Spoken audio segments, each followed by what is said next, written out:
All right, welcome back to episode 85 of The Bench. Squishy. Hey, we got some, I think we need to talk about healing this week. So, I mean, healing has been a long discussed topic. It's changed a lot going into midnight. What are you kind of thinking about healing? Is he there? Is Squishy really the healer? I mean, I don't heal anymore. I'm a mage. Well, yeah, I mean, you re-rolled the mage, but I feel like he's got to have a read on. I mean, he's writing all his posts for Wowhead, right? Is Squishy there? I think your mic's not working or something, or your camera's frozen. Huh. I don't know. I think maybe his camera's frozen. Well, okay, the show must go on. We need somebody. Yeah, we're gonna need to call in the big guns. We are joined by a very special guest, the best raider of the best guild of all time, Future. Welcome to the show, Automatic Jack.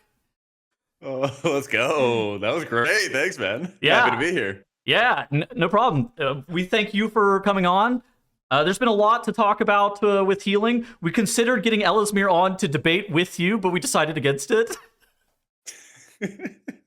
We tried to get him out of the rookery. He's been in the rookery for a long, long time. We're worried about what sort of crazy add-ons and technology he's going to come up with, but I feel like this is like whenever you like read a novel or you watch a movie and you hear about like the villain who's like off in the far lands, like tinkering with something he's about to create something that's going to destroy the world. That's kind of how I view Elismir right now. He's just been living in the rookery. Like the rookery is just like his death spire now that I just imagine him sitting up there with his holy paladin just developing some crazy technology that's about to destroy Midnight.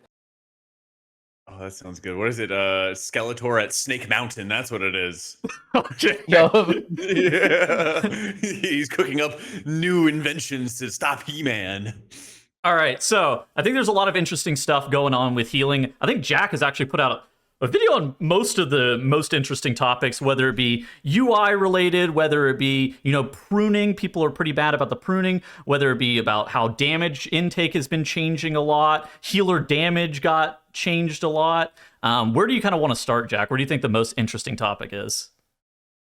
We can go down the list if you want to. Okay, so let's start talking about damage intake, because I think that that's something that has... If you've played any Mythic Plus on the beta, damage intake is just straight up very different. A lot of fights have a lot more rot damage. Basically, every single trash pack in the game just requires passive healing 24/7. Mana conservation is real for some specializations and not real for others, so nothing has changed in that regard. And healer agency, I think, is something that's discussed a lot, where Dragonflight Season 1 was probably the season that healers had the most agency. Are we going to be going back to that? Those are kind of the most interesting stuff. How is the rot damage change feel where everything feels like it's kind of pulsing on you for some amount of AoE? Yeah, it's kind of interesting because this also is kind of a bit of like a history lesson. Before Thune quit, there was a lot of, you talked before about Dragonflight. A lot of this whole like healing is bad, we need to improve healing started in Dragonflight when people were just getting like wombo comboed in Ruby life pools by a billion casts and bolts.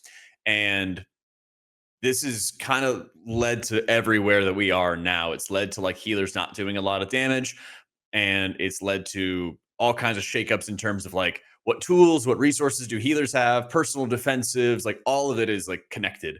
And so what has been a big problem is like healers could push up health bars fast. And so the encounter designers would make damage super spiky. But now they're trying to find a sweet spot because Blizzard won't stop giving, new power to players every single expansion and making it so that there's more power creep in the game, which, obviously has to happen to see have new things going on. They don't want to do like borrowed power where you gain this thing, lose that thing anymore. And so the encounter designers are now shifting everything to being like constant rot damage, constant spot damage. Trash is constantly dealing something to you. And I actually think it's about the best situation you could kind of hope for, because you're not as thoughtful about, or you're not as worried for the average player about like doing damage when you constantly have something else to do, which is healing, which feels real and feels impactful. Like they buffed healer damage by like 30 to 50% per healer, but it's still like not that high. But I think the average player is not going to care that much because they have consistent damage to heal. And while it might look spiky in a video or something like that, or if you watch streamers right now, They're also in full decked out mythic gear, doing like 0.1% title level keys. So of course it's going to be spiky. But they also let us test at normal raid gear and heroic raid gear quality over the course of the beta. So they kept on scaling up your eye level. Like 1 month it was one, and 1 month it was another. It was actually really good because those lower levels where you're in like normal gear doing like 10s and 12s was like good damage intake. There was stuff to do. People weren't getting burst down like crazy, and it actually like felt good to heal. And I think I'm very positive about not everything, but a lot of things going into Midnight for healing because the damage did slow down in a lot of ways, both for keys and for raid. Speaking of the scaling, I noticed a lot of the testing that we've seen on the beta and the PTR this time around have been like you said, mythic eye level, like really high eye level, where traditionally usually you're in like pretty crappy heroic gear. Yeah. If do you have any thoughts on like what the overall difficulty is going to be of dungeons going into the expansion? Like I feel like in the beginning of War Within, it kind of really hit people at the 12 level where that was really difficult. Do you think like doing 10s to 12s in the first week is going to be like what level of player do you think you might need to be in order to do that, or do you think you don't quite know yet based off of beta? I think 10s and 12s are going to be probably more similar to Mana Forge Omega, season 3 beginning, maybe a little bit easier than that. It seems like Okay, they so want easier. to trigger. Okay. Yeah, it seems like they want to trigger key inflation. Like they want 10s and 12s to be a lot easier. It's definitely not going to be like War Within season 1, like 10s and 12s are this nasty wall or anything. Yeah, I mean, Yeah, the upper end that's is like 21s, 22s right now, but that's obviously fully decked out of Mythic gear. I mean, there's also Mythic Plus isn't unlocking until after we have a heroic week as well, so you're gonna have probably a little bit better gear than just jumping in with like 0 tier. Yep. Another thing I wanted to ask too, it was something that we were talking about actually just a little bit before the call of, do you feel like this whole era of tons and tons of unavoidable damage, I feel like it's kind of coming from people wanting Mythic Plus to be more like pug accessible and less communication. I feel like thinking back to like Shadowlands and BFA, I feel like there was more healer jobs and like things that the healer was doing other than just damage and healing, and more coordination and okay, you stand here or be here because of this. But now it feels like it's almost like turning into Unga Bunga M plus, where just everything is damage, everything is swirlies, just dodge the swirlies, do the damage, heal the damage. Like do you see that, or do you think more so it's just people have gotten so good at the strategies that we don't really think about it as much? I don't know, I was wondering your thoughts on that as well. It also kind of bleeds into the whole idea of like affixes being removed too, right? Yeah. So I agree with a lot of the points. And so definitely about the affixes, there was times where like the team was taking care of the affixes and like a healer would be like doing the mechanics of like a boss fight or something along those lines, or clicking on something. And so there would be like that sort of shared responsibility where like, the healer's not going to do anything for explosive or something, and that would be the DPS job. So that I think is true. But also, I think there were a lot of times in Shadowlands where the healer would do the mechanic or do the job or the work or whatever, so DPS could Unga Bunga. And a lot of like Dragonflight kind of shocked people where it was like, you need to kick so many things. And War Within was like, kick, crowd control, so many things, that it became sort of like an overwhelming situation. So I definitely think you're right that it's like trying to make the game more accessible for non-communication players, like the solo queue plus kind of players, because the more you make the game around like unavoidable damage going out and you always have to heal this damage, there's a lot less variance in terms of how much damage goes out. Because that was one thing I remember from Shadowlands was like everyone hated healing pugs because they had to do so much healing, and the high-end groups were just sitting there, the healers were just tunneling DPS the entire time and having a blast, and they were just judged on their damage. And so now I think there's a lot of emphasis on like the encounter designers changing what your usual expectations are for a key. And personally, I think it's for the better, because there's a lot of times I'm pugging, and having a more like consistent level of damage going out, so you know what to expect. I think as a healer, you get to be kind of a control freak and want to know what to expect every pull, and it can get pretty irritating and scary when it's like, I don't know what's going to happen. Oh my gosh, like these people are instantly standing in a bunch of garbage, and this feels like so much worse to heal because I didn't expect this damage to be going out, and now I don't have cooldowns or don't have whatever I need.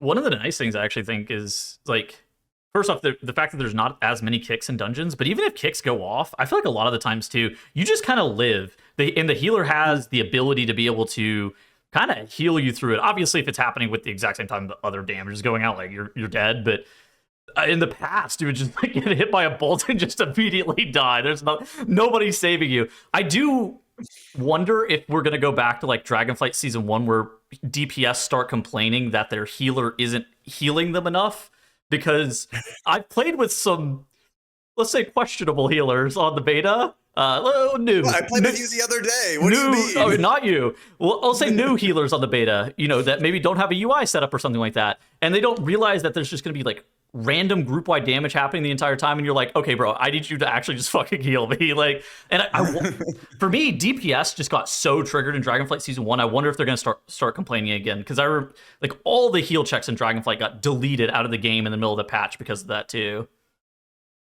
Yeah, and I feel like I remember Dragonflight heal checks were also a lot burstier.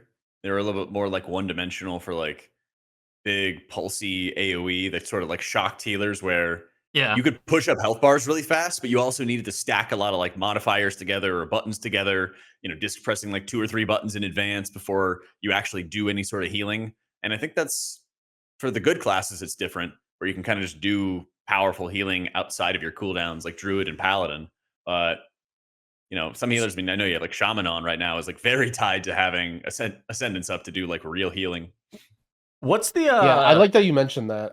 I want to cover that though, the idea of like not just healing checks, but really, really bursty healing checks. And I feel like that was such a problem for certain healers, especially that needed a lot of setup for newer players. And that's where you saw those problems of like, older discipline priests or like preservation of ogre, where you not only need to know the damage is coming, but it's almost like you need to execute this like Mortal Kombat fatality of like 7 buttons in a row just so that you have these 2 procs and this spell is ready and this hot is rolling. And I feel like it's good to hear that even if the healing checks are high, like the demand on healer is high, it's less about the I don't know how you say, like reactions or like the really bursty damage, and it's more so like, hey, if you're asleep and you're not paying attention, you're going to start to fall behind and you're not going to be able to push the bars up unless you're have a big cooldown or something, which I think is a better place for healing. I do think it's a little weird.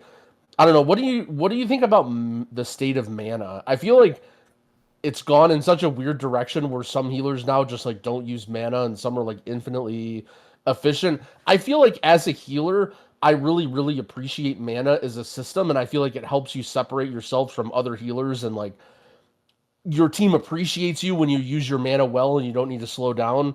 But I feel like for everybody else in the game, mana is just the worst system ever, and they just are just annoyed as they just sit there and stare at you as you sit down and drink. And it's like, I don't know, I really like mana as a healer, but I understand why they're kind of just like not really caring about it. I'm interested to hear your thoughts on like that situation as well.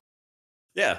I think it's like you mentioned, it's not only that like some healers care about mana, some healers don't care about mana, but now they're actually like some healers have well-designed mana setup as well. Paladin, they started giving more mana return for Shield of the Righteous. So you're not doing relatively large amounts of damage compared to other expansions, but your damage is like giving you mana back in downtime. So you never really have to drink that much unless you're playing poorly or suboptimally, or there's somebody's pulling a lot of stuff that wasn't expected, and then you have to burn all your mana down with Holy Light casts. And so you kind of have active recourse to be able to respond to unexpected damage, to dump your mana, and to regenerate your mana. And if you're a really good Paladin player, you're probably never going to be holding up your team by asking to wait and drink. But you go play like Holy Priest, for example, and you don't have any active mana regen at all, and instead your gameplay is smiting to try to get a Surge of Light proc, which doesn't give you a free cast anymore. It gives you a half cost. Yeah. And so you're trying to use a lower damage ability than Holy Fire in Smite to like get discounts on your spells, and you're super cooldown centric just to be able to keep your mana in a decent spot. It's like some healers have well-designed mana economies and others have horrible design mana economies. And there's really no reason for it, especially when like other games, like Final Fantasy, if you're hitting your mana button on cooldown, you never or unless you're doing something really wrong. Same thing with like Fellowship. If you're doing your damage rotation correctly, you're constantly actively regenning mana and you feel good. So it's like, I would love it if they had some kind of equality in terms of how they're balancing it, but there's just like haves and have-nots, and that's just a bad feeling. Yeah, I mean, I think the equality is almost certainly the biggest issue there, right? Nobody enjoys whenever their healer sits to stop, like sits to drink or whatever, because you're basically just halting the run. At the same time, if that was more of a core part of all of the specs, everybody would be okay with it. At the same time, like, you could just increase out of combat regen by like 400%, and nobody's ever realistically going to be mad. I do think, like, is it different in raid? Because I feel like mana conservation in raid is always kind of like a, at least it's more interesting in my mind as a resource, because in Mythic Plus, it just is like this thing that's slowing you down. It's like you're sitting in traffic almost. It feels like sometimes in raid that it's just a play well metric. Yeah. Sometimes, paladins have been kind of a notorious one over the years where they've had times where their mana economy is so bad that they would just like stand there and do nothing. I don't think it's going to be the case for them this time around, but it's almost like Holy Priest is kind of in that boat where it's like, what do we do? Monk was really worried about it for a while in beta, but I'm not sure if it's the same situation. But yeah, I think in general, the class designers, that when they work on healing, they don't take enough consideration into mana, and they've taken away the spirit stats. You can't actually put more mana regen onto your gear and have control of it. So you're just forever shackled to Blizzard's design. And I really wish they would have just like bite the bullet and find some way to actively regen mana. They've tried it over the years. I think they tried it going into Mr. Pandaria, if I remember correctly, trying to get, or Mr. Wad. They were trying to get everybody to like actively mana regen, and I think that's what brought like Power Solace around for Disc. But like a bunch of other healers, they just like gave up on. Don't worry, every affix they ever designed ever gave you mana regen. Right, because otherwise you're going to bring whichever healer is most mana efficient, because you don't want to sit there and just wait for a healer to drink water. It's like, it's such an outdated mechanic. I mean, we literally have TBC out again if you want to go play that kind of stuff. Growl, do you have anything else you want to say about mana? It's kind of funny.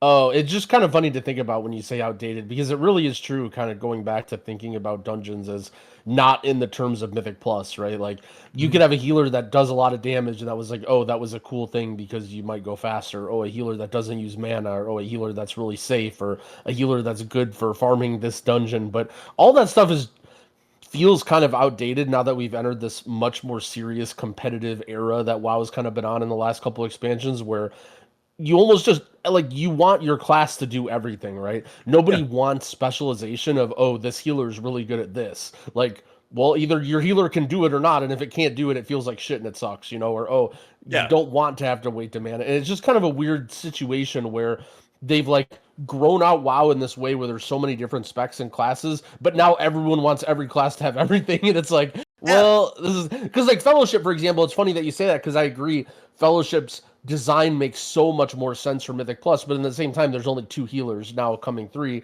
But it's like, okay, now it's easy for them to do that, right? It's like there's 2 different archetypes of healers. They can make them different, but at the same time, they have all the tools that they need. But where there's 7 in WoW, it's like, how in the world do they make these classes feel different? It's definitely a very difficult challenge. Yeah, and to your point about having everybody being able to do everything, I see so many times where like, monks are like, hey, like our raid buff sucks. We should get something that's actually good, the way shamans did, and how it improved, their representation and keys in the sort of like raid buff meta. And people go back and they say, oh, well, like you're going to homogenize it if you give them like haste or crit or whatever it is. And I'm like, a lot of healers have already been homogenized. Like we're way past that. You want to go back to like, Mop or even Legion at times. Healers had a lot more like, this is your big strength, this is your like big weakness, and you can't do everything. And these goddamn Presevokers and their frontal casts and heal. Yeah, they're like the last one standing, it feels like. But a lot of healers can, have huge amounts of overlap in terms of what they are successful with doing. And like the difference is, you'll really see them at, 18s or 19s, but in a lot of other key levels, it just feels like every healer has like this tool to deal with that problem and that tool to deal with that problem.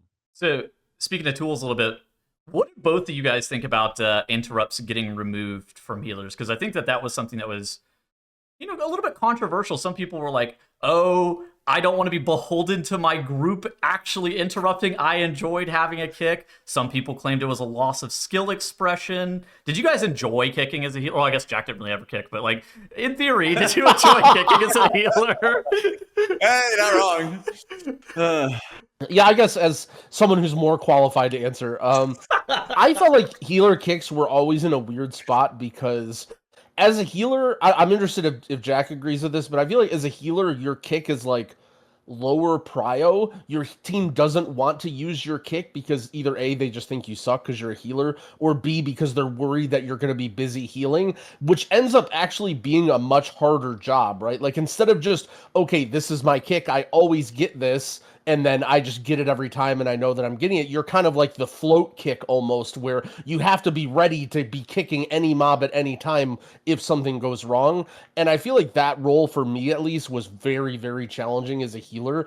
I kind of felt like if healers always had kicks and everyone just kind of got used to it, and as a healer you were just another guy and you had your assigned role that you would do, it would have been easier. But I struggled using kick as a healer, and I felt like it did feel clunky at times and weird, but I feel like it was also part of the, I don't want to say social structure, but just the way that the teams use the healer kick. Like they didn't really want to unless they had to.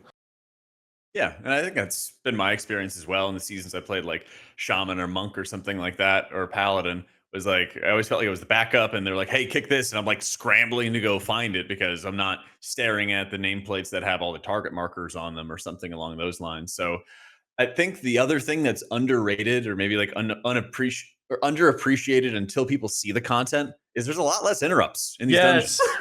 Across the board, there's like way less interrupts. Like you can go out of your way to go like grab multiple different caster packs together if you really wanted to, but I feel like it's way more work than it was in War Within Dungeons, where like you pull a pack and there's almost always two casters in that one pack, or you know there's another one like right around the corner.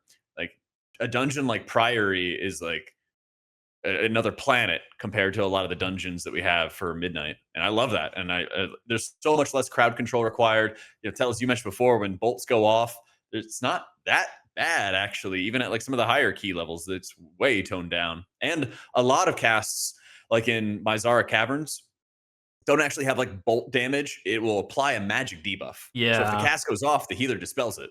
The meta of having everything be a magic dispel is kind of annoying, I will say. A little bit, but I think it's a healthier. better alternative, I think. Yeah, I tend to agree. It's interesting you guys say that about healers, because like in my experience, if you had to put a healer in like a 2-person rotation on a kick, you know that cast is going to go off sometimes, and you just have to kind of accept it because the healer's another fucking job, right? They're not a DPS who's literally just staring at their focus frame the entire time. They're looking at the party frames, and so you know you got this mob in Priory and Sacred Flame, and you got this Resto Shaman with the 12-second interrupt. You're like, all right, this bolt's probably going to go off sometimes. I mean, that's kind of the boomkin. Okay, well, that's kind of the problem with the healers having an interrupt, is because they just designed every dungeon with the thought that you were going to have 5 kicks that were used all the time. And that's just, okay, there's also this stupid Resto Druid class that has to shapeshift into cat form, and then they're actually doing 0 healing, then they have to shift back out. That was dumb too. I'm glad that healers don't have kicks anymore. I feel like it just makes for a smoother experience, because it's clear that they designed the dungeons around the healer not having an interrupt. I'm just like, oh, thank God. Yeah, I think people struggle with that concept of that seesaw back and forth of you have tools and then Blizzard designs the dungeons around those tools. And so they think, okay, I'm losing a stun and I'm losing an interrupt, and you know, oh, when I do an AoE stun, it doesn't interrupt the mobs anymore, and they recast. But they don't contextualize it in terms of the dungeons and think, well, I hope at least, you know, the plan should be that Blizzard balances that accordingly. And that's how we got to that world in Dragonflight almost. I think that's around the time when every healer got more CC and more kicks. And then as a team in general, you had way more CC. And it's like, well, in order to create a challenging dungeon, they needed to have all of those mechanics and have all those mobs do this. You know, it wasn't just...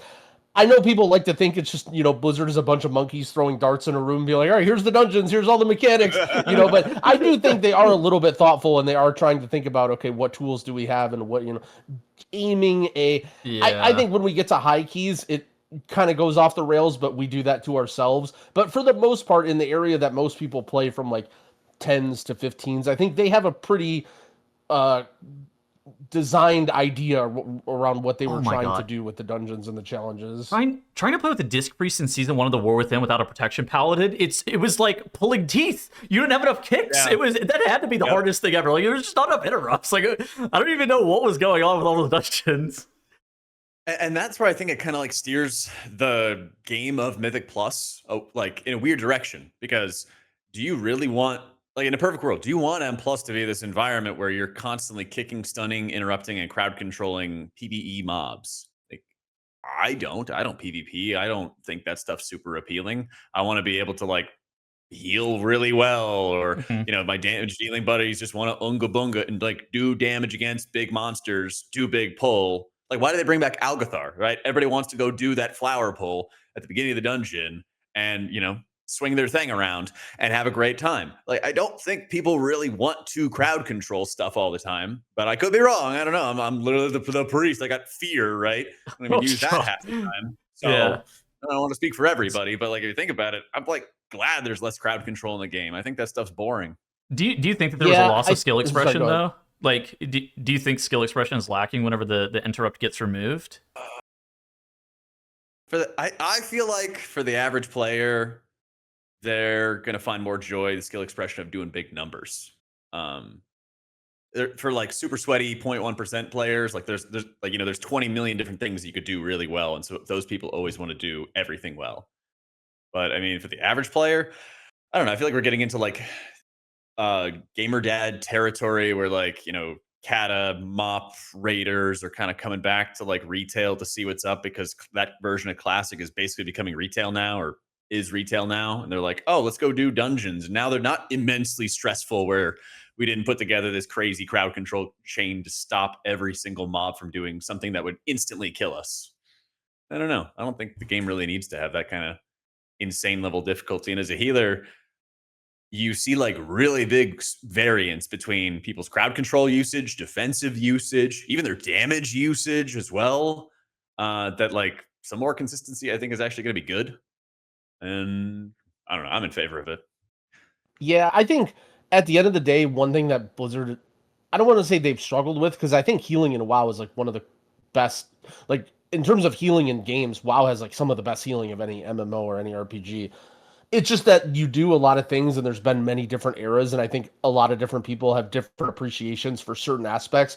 Some people might say, like, I might ask, what is your favorite era of healing? And some people might say, I loved in BFA healing Galvast, especially early on. Yeah. It was very hard, and it was just like, you were flexing just raw healing numbers, right? But other people were like, oh, the Ashen Hollow days, or Kyrian Vesper Totem for Shaman, and I love blasting or whatever. And there's then the Dragonflight era, the healers that really take pride in their ability to, keep everything on lockdown and stop all the casts and stuff. So I think it's, if you have a fear of, oh, the skill expression is going to be gone, every healer is mashing one button the whole way, there's no way that's true. As we've talked about, healing is actually quite challenging, but it is different, and it is true that for some people, they may find less joy in what they're doing in this rotation as opposed to previous expansions.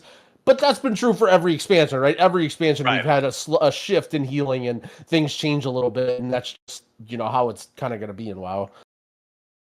Yeah, there's always somebody who's going to be unhappy whenever there's just structural changes with the game. Yeah, I also wanted to circle back a little bit when you were talking about like wanting to do big numbers. And I don't know how everybody feels about this, especially the pug players might not like it. But going back to that idea of strategy and thinking about what you're doing and positioning things and kind of being the job doer, I kind of feel like that was a decent place for PvE. You said like, okay, I'm not playing PvP. I'm not trying to just chain CC everything and lock it down. I do think entering a dungeon room and having a lot of different mobs and challenges and figuring out how to go through them, and maybe your first time doing it, you wipe, or you do it very slowly. And then as you do the dungeon more and more times and go up in level, you start to become more efficient. You start to know, okay, as soon as I walk into this room, I need to stand here and I need to do this spell. And, sort of like a choir or a band almost, where you learn your part and you become more and more in sync and everybody works together. I feel like that is kind of what I see PvE. And that's kind of what I worry about. Like, okay, everybody loves doing big numbers, but I do feel like the more we simplify things and remove the group coordination, the less we get that sort of fulfilling aspect of PvE.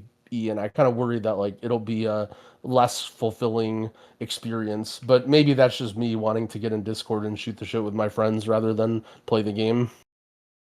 Yeah, I think it's a good perspective too, because when you have time where you play with a lot of friends all the time, then building up that synergy is like super valuable and super fun. I experience that more, I think, with raiding than I do with M plus, because I feel like I pug more M plus than I do have like a consistent team. But when I'm raiding and we're doing a difficult boss and being in sync with everybody, people are in the right place, the right time. I'm getting a rescue because I'm slow as shit and I'm always going to be pushed where do I need to go and things like that. It's so satisfying. So I do agree with that point. And maybe that is something where people who are playing with friends consistently, maybe there's not as much. Maybe there's like I think you could also make the argument that there's like infinity different things you can be doing well whenever you're in an organized team. But maybe this is the situation where they're tuning more for the 95% or 90% of players who aren't playing consistently with friends. And that way there's a lot less variance in terms of like routing or min-max potential, crowd control usage, things like that. So that the experience is more similar each time. At least it would be for healing, because there's, like I said, a lot less bolts, a lot less avoidable damage, and a lot more unavoidable damage. I mean, I think it depends Yeah, on the situation. I mean, I think there's like some middle ground here. The end of Dragonflight, the meta was hard CC every single trash mob. Do not let them play the game for 45 seconds with a balanced druid and a vengeance demon hunter and a pressing roar of the pack. Do not let it move. Do not pass go. Like it was like ridiculous. And I do think that there's maybe some middle ground where you can still have that kind of skill expression, like kind of like you're talking about, Growl. Yeah, I was just gonna say too that again, not to argue with you, but more so the idea and like the community wanting things to be more pug friendly is that you look at a game like League of Legends, for example, or Dota or whatever, those games, you can solo queue those games at a very, very high level, right? Like you have your job, but you're also expected to be part of the team and coordinate and do things, right? And you don't necessarily need to be in voice or whatever. Like you can improve in Overwatch, for example. You know how to play tank and how to initiate and how to start fights and work with your team without being in comms and having a pre-scripted strategy, right? Like just because something requires a strategy or requires some level of, okay, my teammate's doing this and you're doing, you're doing X, you're doing Y. Eventually in a structured M plus where you're moving up in ranks, you'll get that, right? Like going into a plus 18 key, there's a lot different expectations and people know the gist of things versus going into a 12 key. I don't think that is impossible in like a solo queue or just a group finder scenario. I think mostly it's like people who complain about that are people who are doing lower level keys and are just like frustrated that they're playing with less skilled players, right? Like they're in 12s and they're like don't want any expectations at all and they kind of just want to like hold W and get their loot, which is fair if they don't even enjoy M plus and they just want the loot. But I do think that does exist in M plus too.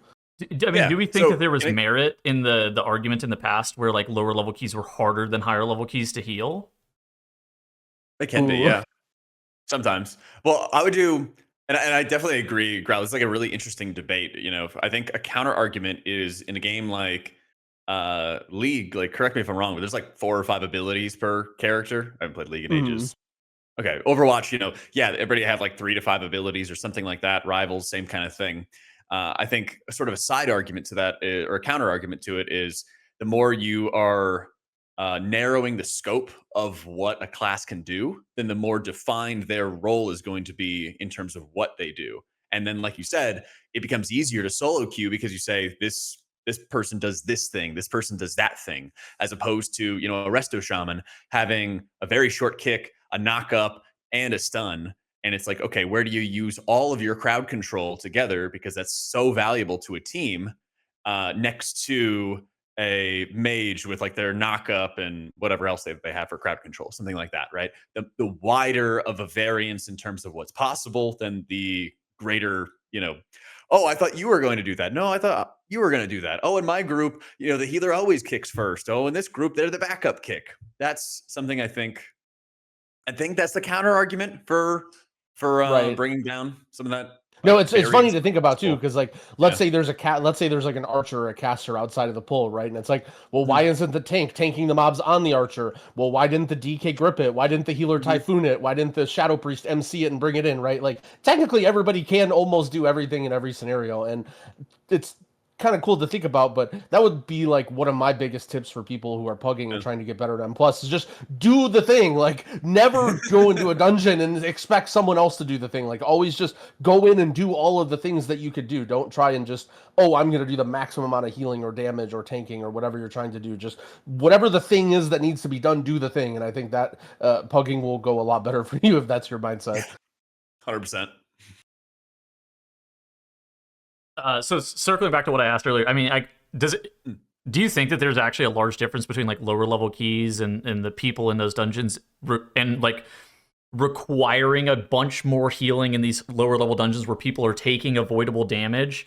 And like, do you think that this is going to normalize it, like with how the dungeons are designed in Midnight? Like, do we think that this is actually going to make a tangible change for these people who are effectively blaming their group for being bad, which might be true. I'm not sure.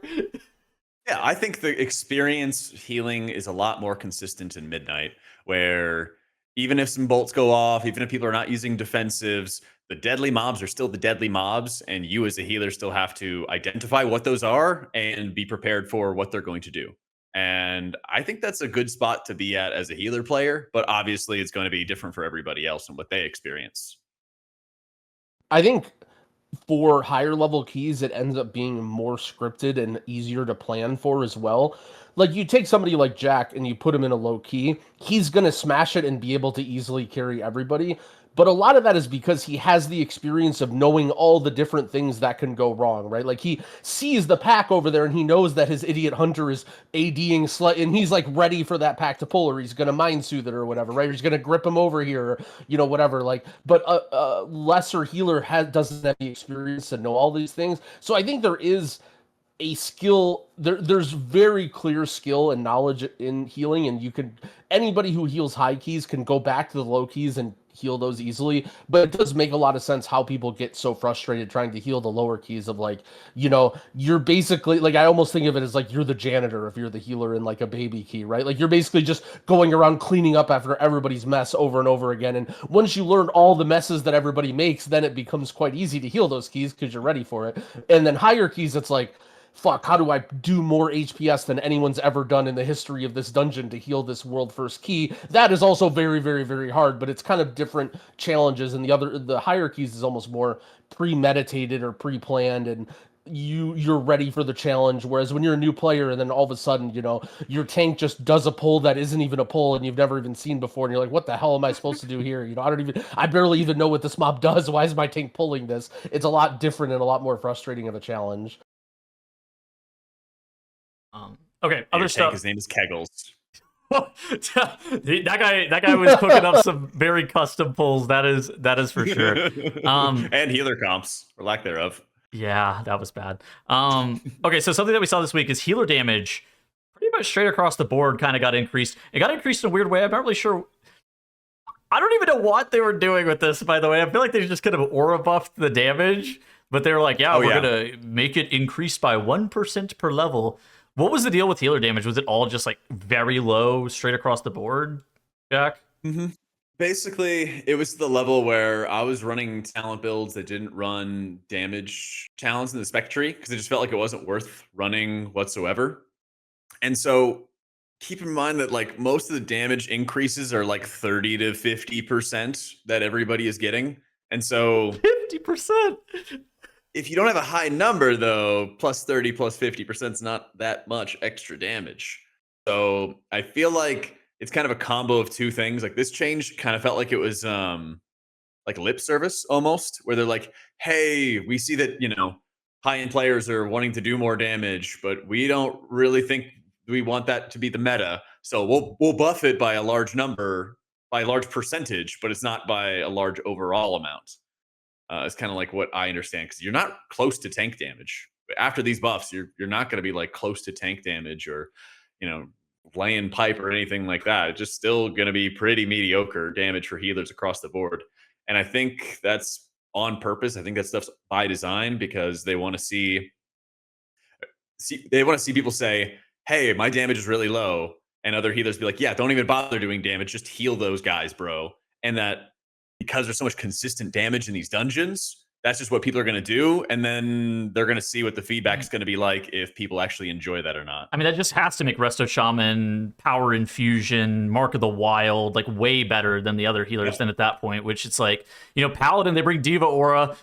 Would I rather have 3% DR or would I rather have 3% versatility? I'd rather have the 3% versatility. It's not even particularly close. Like, obviously, there's more going into designing a composition than just that, but it is kind of, I don't know. Healer damage just felt like, you know, you look at them on the meter and they are doing 20k DPS and your tank's like 85k. We're not even close. Yeah. Pretty much. I hear a lot, especially from newer players or more casual players, the idea of not liking healer damage, or the idea that they only want to heal and not be responsible for that.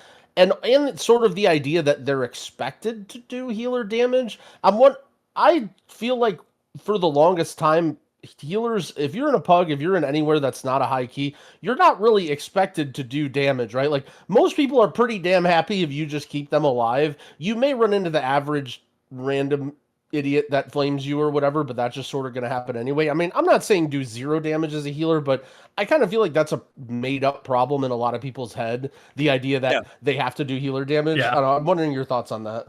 I 100% agree. I think you're right. I think it's the like Mean Girls problem, where I think it's like other healers get onto other healers for not doing enough damage. Because some people, kind of like how you mentioned before, people really liked, you know, this Shadowlands era or that healer era. It's like people who really enjoyed doing damage as a healer are the ones being mean girls to the people who are like indifferent or don't care or whatever. And then that's building up like this negative cycle.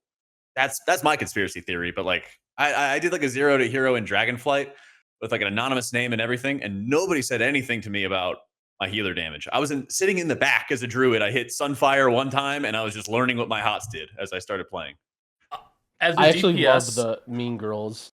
I love the Mean Girls thing because I feel like that is 100% a thing, is like commenting on other healers' damage. And it's because it's so easy, right? Because the details number is there. Let me just wait for it to be low and then flame them, right? Like, I remember there was a time, one of my first run-ins with Ventor was, me and him were like 2 of the higher resto druids in BFA. And I remember I was watching his group where he did a key that my team couldn't do. And there was a boss fight where he did 0 damage. Like, he didn't even hit the boss with a Moonfire one time. And I, for whatever reason, felt inclined to take a screenshot of it and post it in our Discord, you know, and make fun of him or whatever. And then it got leaked because, you know, Trance or somebody wanted to start shit. And then, I mean, I was kind of a Mean Girls there, you know. Maybe us healers should not work. Maybe I'm to blame. I was thinking like, oh, everyone else has this, you know, everyone else has this problem where they think it's important, but now here I am poking at the bear, making fun of people for it. So yeah, maybe us healers need to stick together and stop flaming each other for our damage. I mean, healer damage is just something that, like, even as a DPS, you never look at. Like, if you're depleting the key to the timer, more often than not, there was some mistake, there was a wipe, something went wrong, the pack didn't get stacked fast enough. If we're looking at the healer's difference in damage of whether or not they did 5% of the key's damage or 8%, like, we got a problem. If we're, like, all right, you're trying to win the MDI. All right, you know what? You get a pass. You can look at your healer's damage. You can talk to them about their DPS. Anybody else, it's like, it does not matter how much damage they are dealing. I am sorry. Right, because I mean, if you keep everybody alive, and maybe that's part of it, is that there's been times in WoW's history where if people used defensives really well, they almost didn't need a healer. And so it's like, oh, well, like, people use their defenses well, you're like getting carried. And then, you know, so they can't bring up that they weren't healing enough. Even if somebody dropped below and they like use their healing cooldown suboptimally or something, like, well, hey, nobody died, so nobody failed. And it's like, you can point at the damage though, be like, oh, you're like activity time, you're inefficient. Like, that's how you get them. Yeah, so I think with that discussion, then I think healer damage should be something, right? It shouldn't be 0. Yeah. I don't think there should be this fear that they need to keep healer damage very, very low. I'm not saying it needs to be high, but I don't know. If you had to break it down, let's say a DPS does 100k DPS. What do you think a good amount for a tank and a healer to do? I guess both of you could maybe answer if you have a thought on it. If a DPS does 100% of damage, what does a tank do and what does a healer do? Assuming that they're playing very well. I kind of feel like tanks should be doing like 80 or 90% of a DPS or something along those lines, because the times where everybody wanted to play tanks that I remember were where they did a lot of damage. They just like slammed it. And I know they have to figure out like vengeance and how do you not stack tanks or whatever garbage arguments. I'm sure they could figure that out. Yeah. They get paid enough money by all the players that they could go figure out problems. But in my weird perfect world, if a tank's doing 80-90% of the damage or something, then I think a healer should be doing like 50 to 60 or something along those lines. Passively, or no, like active, like tons of downtime or something like that. Yeah. Well, it depends on the healer, right? Like a healer like Discipline Priest, for example, part of the advantage of that healer is it's always doing that amount of damage, right? So I think that's sort of the trade-off is. But let's say, 50 to 60% if you're playing your class optimally, which as a shaman might look very different from a Disc Priest because you need to be weaving in those damage globals. Yeah, I mean, I'm kind of curious what Fellowship is looking like. I guess they're doing around 9 to 10% of the group's overall damage. That dwarf did infinite damage, and Sylvie did like nothing, right? Yeah. And I'm looking at like some really, really high key logs as well. And so that's going to look a little bit different because obviously when you're doing like super, super high keys, then you're not going to be focused quite as much on the damage side. I kind of want to see what a Vigor is going to do because I did enjoy the damage side of, I'll pull it up. I really enjoyed the damage side of Fellowship. I thought it was actually a lot of fun, like very engaging. So I think if they like were close to doubling the damage for healers as they stand right now, I think that would be like a pretty good spot to be able to put the game at. They're around like 10% of the group's overall damage. That's not so bad. With the damage buffs that we're gonna get, you'll probably be like 4 to 6 or 7% of the group's overall damage. So I don't know if they buffed it by another 30 to 50%, that would actually be pretty good. Look at the log that I have from earlier today. We're doing 2.5% of our group's damage. Right, yeah. And that's the thing. If you look up like Vickman's logs or something, he'll be sweating it up and doing like 4 or 5 or 6%. And like he will be stressing every single global to perfection to be able to get that done, to get that level of damage. So like they could definitely buff it up a little bit more. But is it also the end of the world for this season? I don't think so. I think we'll know a better idea of like what the general community wants, and just kind of depends on if they're up to taking feedback, make changes. People would hate, by the way, if tanks actually did 80% or 90% of a DPS's damage because, I mean, you would walk into like a weekly key, and there is a chance that your tank would be first place in DPS in every single dungeon if they were doing 90% of the damage. Like it would be like LeBron. Like we would have a LeBron on tank just out DPSing everybody. It would not even be particularly close. Like because people lose so many damage globals and stuff like that. I think that DPS as is, the average DPS is probably doing 60% of their damage potential or something like that, right? Or like I saw your OBR video. I mean, the best players in the world are doing 95, maybe. Like the Race World First people are doing like 95% of damage potential, which is like fantastic. But that's the thing with World of Warcraft is that the possibilities are kind of limitless, and especially with like movement and how difficult it is to actually like move your character correctly. If you had tanks that were close. The tank, if he's a better player than the DPS, it would not be a competition. Would that be a bad thing? Yeah, if all the players went and played tanks. I don't think it's a bad thing personally, but let me say, as somebody who will regularly get defrauded by a tank whenever Boomkin sucks, it does feel a little bit bad whenever people point it out to you that you're losing to the tank. Oh yeah, I saw you trying out Boomkin builds. I am no longer I think playing that's a big question.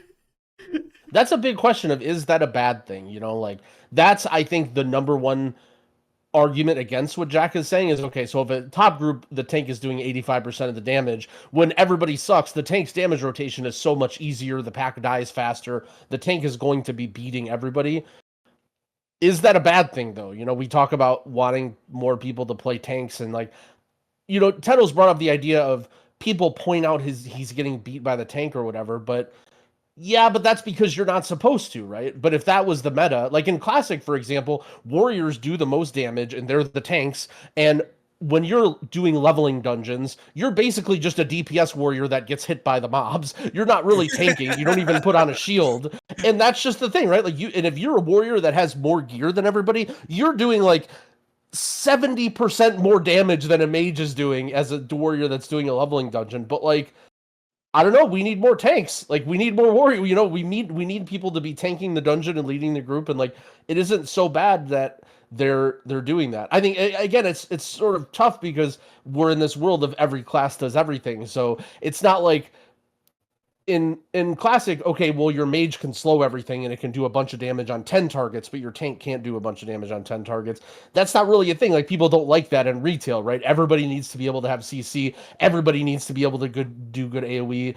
If you're capped, you're mad. Like, even square root scaling after 8, people are like, what the fuck is this? I need to hit more than 8 mobs. Like, it just can't really... I don't know if it's an outdated concept or maybe it could be something like a thing where, yeah, if you're a tank and you're doing 12 keys, you're just beating everybody. Like, reroll tank then. Yeah. That's how it used to be. I feel like with in the Right. days of Vengeance, you know, a lot of really strong players, they're like, I want to be the tank and I want to do all the damage. Yo, yeah. I mean, there's an ad fight in Heart of Fear, the first tier of Miss Pandaria, where you literally just, instead of dealing with the ads, your tank just grabs all of them. You use every defensive on the tank, every external. He does infinite vengeance damage, and he just triples everybody's damage in the raid, and you kill the boss. And it's like, that's the... I don't know if that was the intended mechanic or what, but I mean, like, I don't know. Is that really so bad, though? Like, is everyone going to be like, oh, I hate this? Like, I don't know. You can still parse and compare yourself to other logs of your class and, like, you know, improve as a player and get loot. Like, all these things still exist. I think that...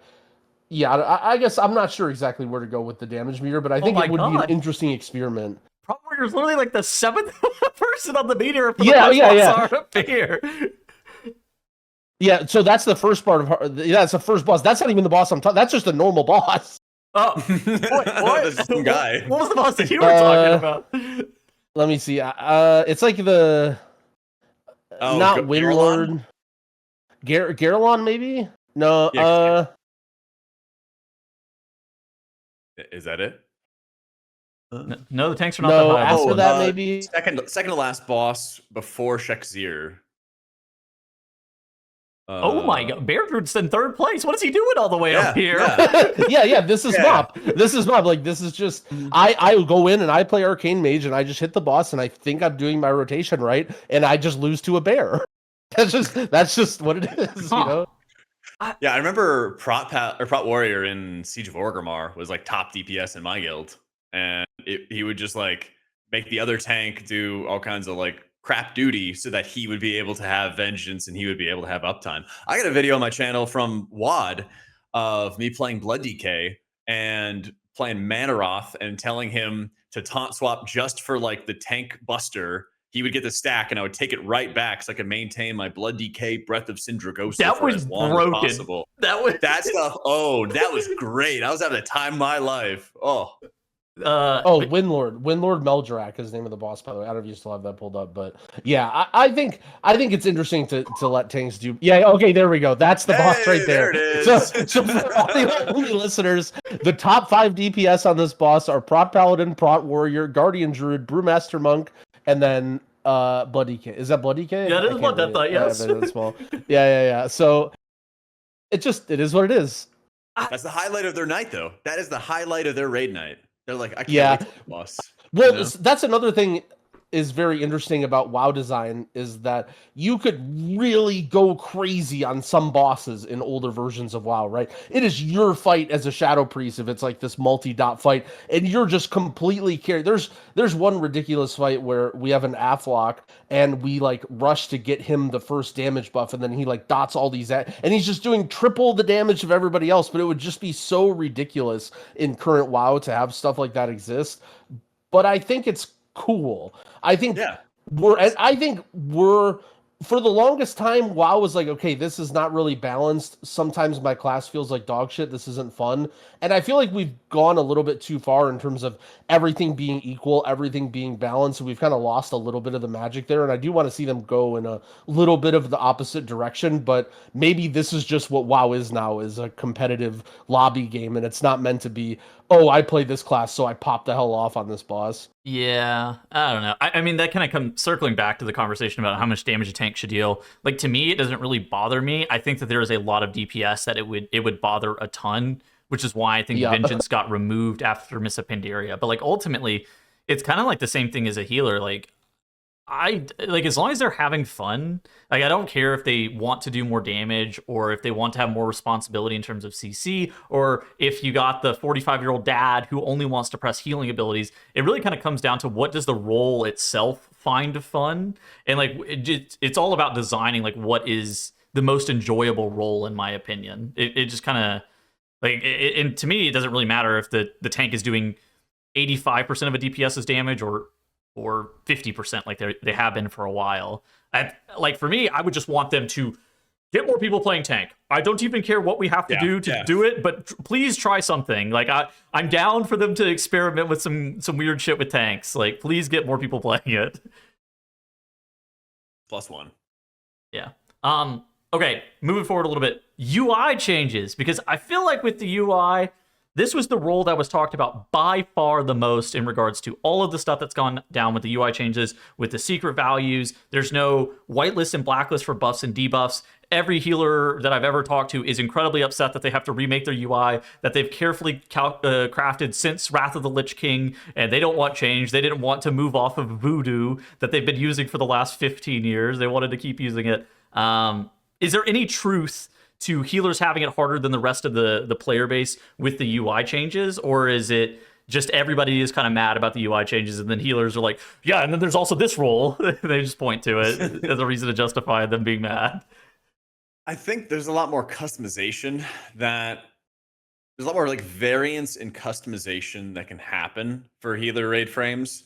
And once people get comfy with one thing, they really don't want to change. And so, like, I started with using Healbot in Mists Pandaria, Mogoshan Vaults, and I swapped to Voodoo in Throne of Thunder, and then I swapped to Cell from Voodoo in Dragonflight, and now I'm using Dander's frames.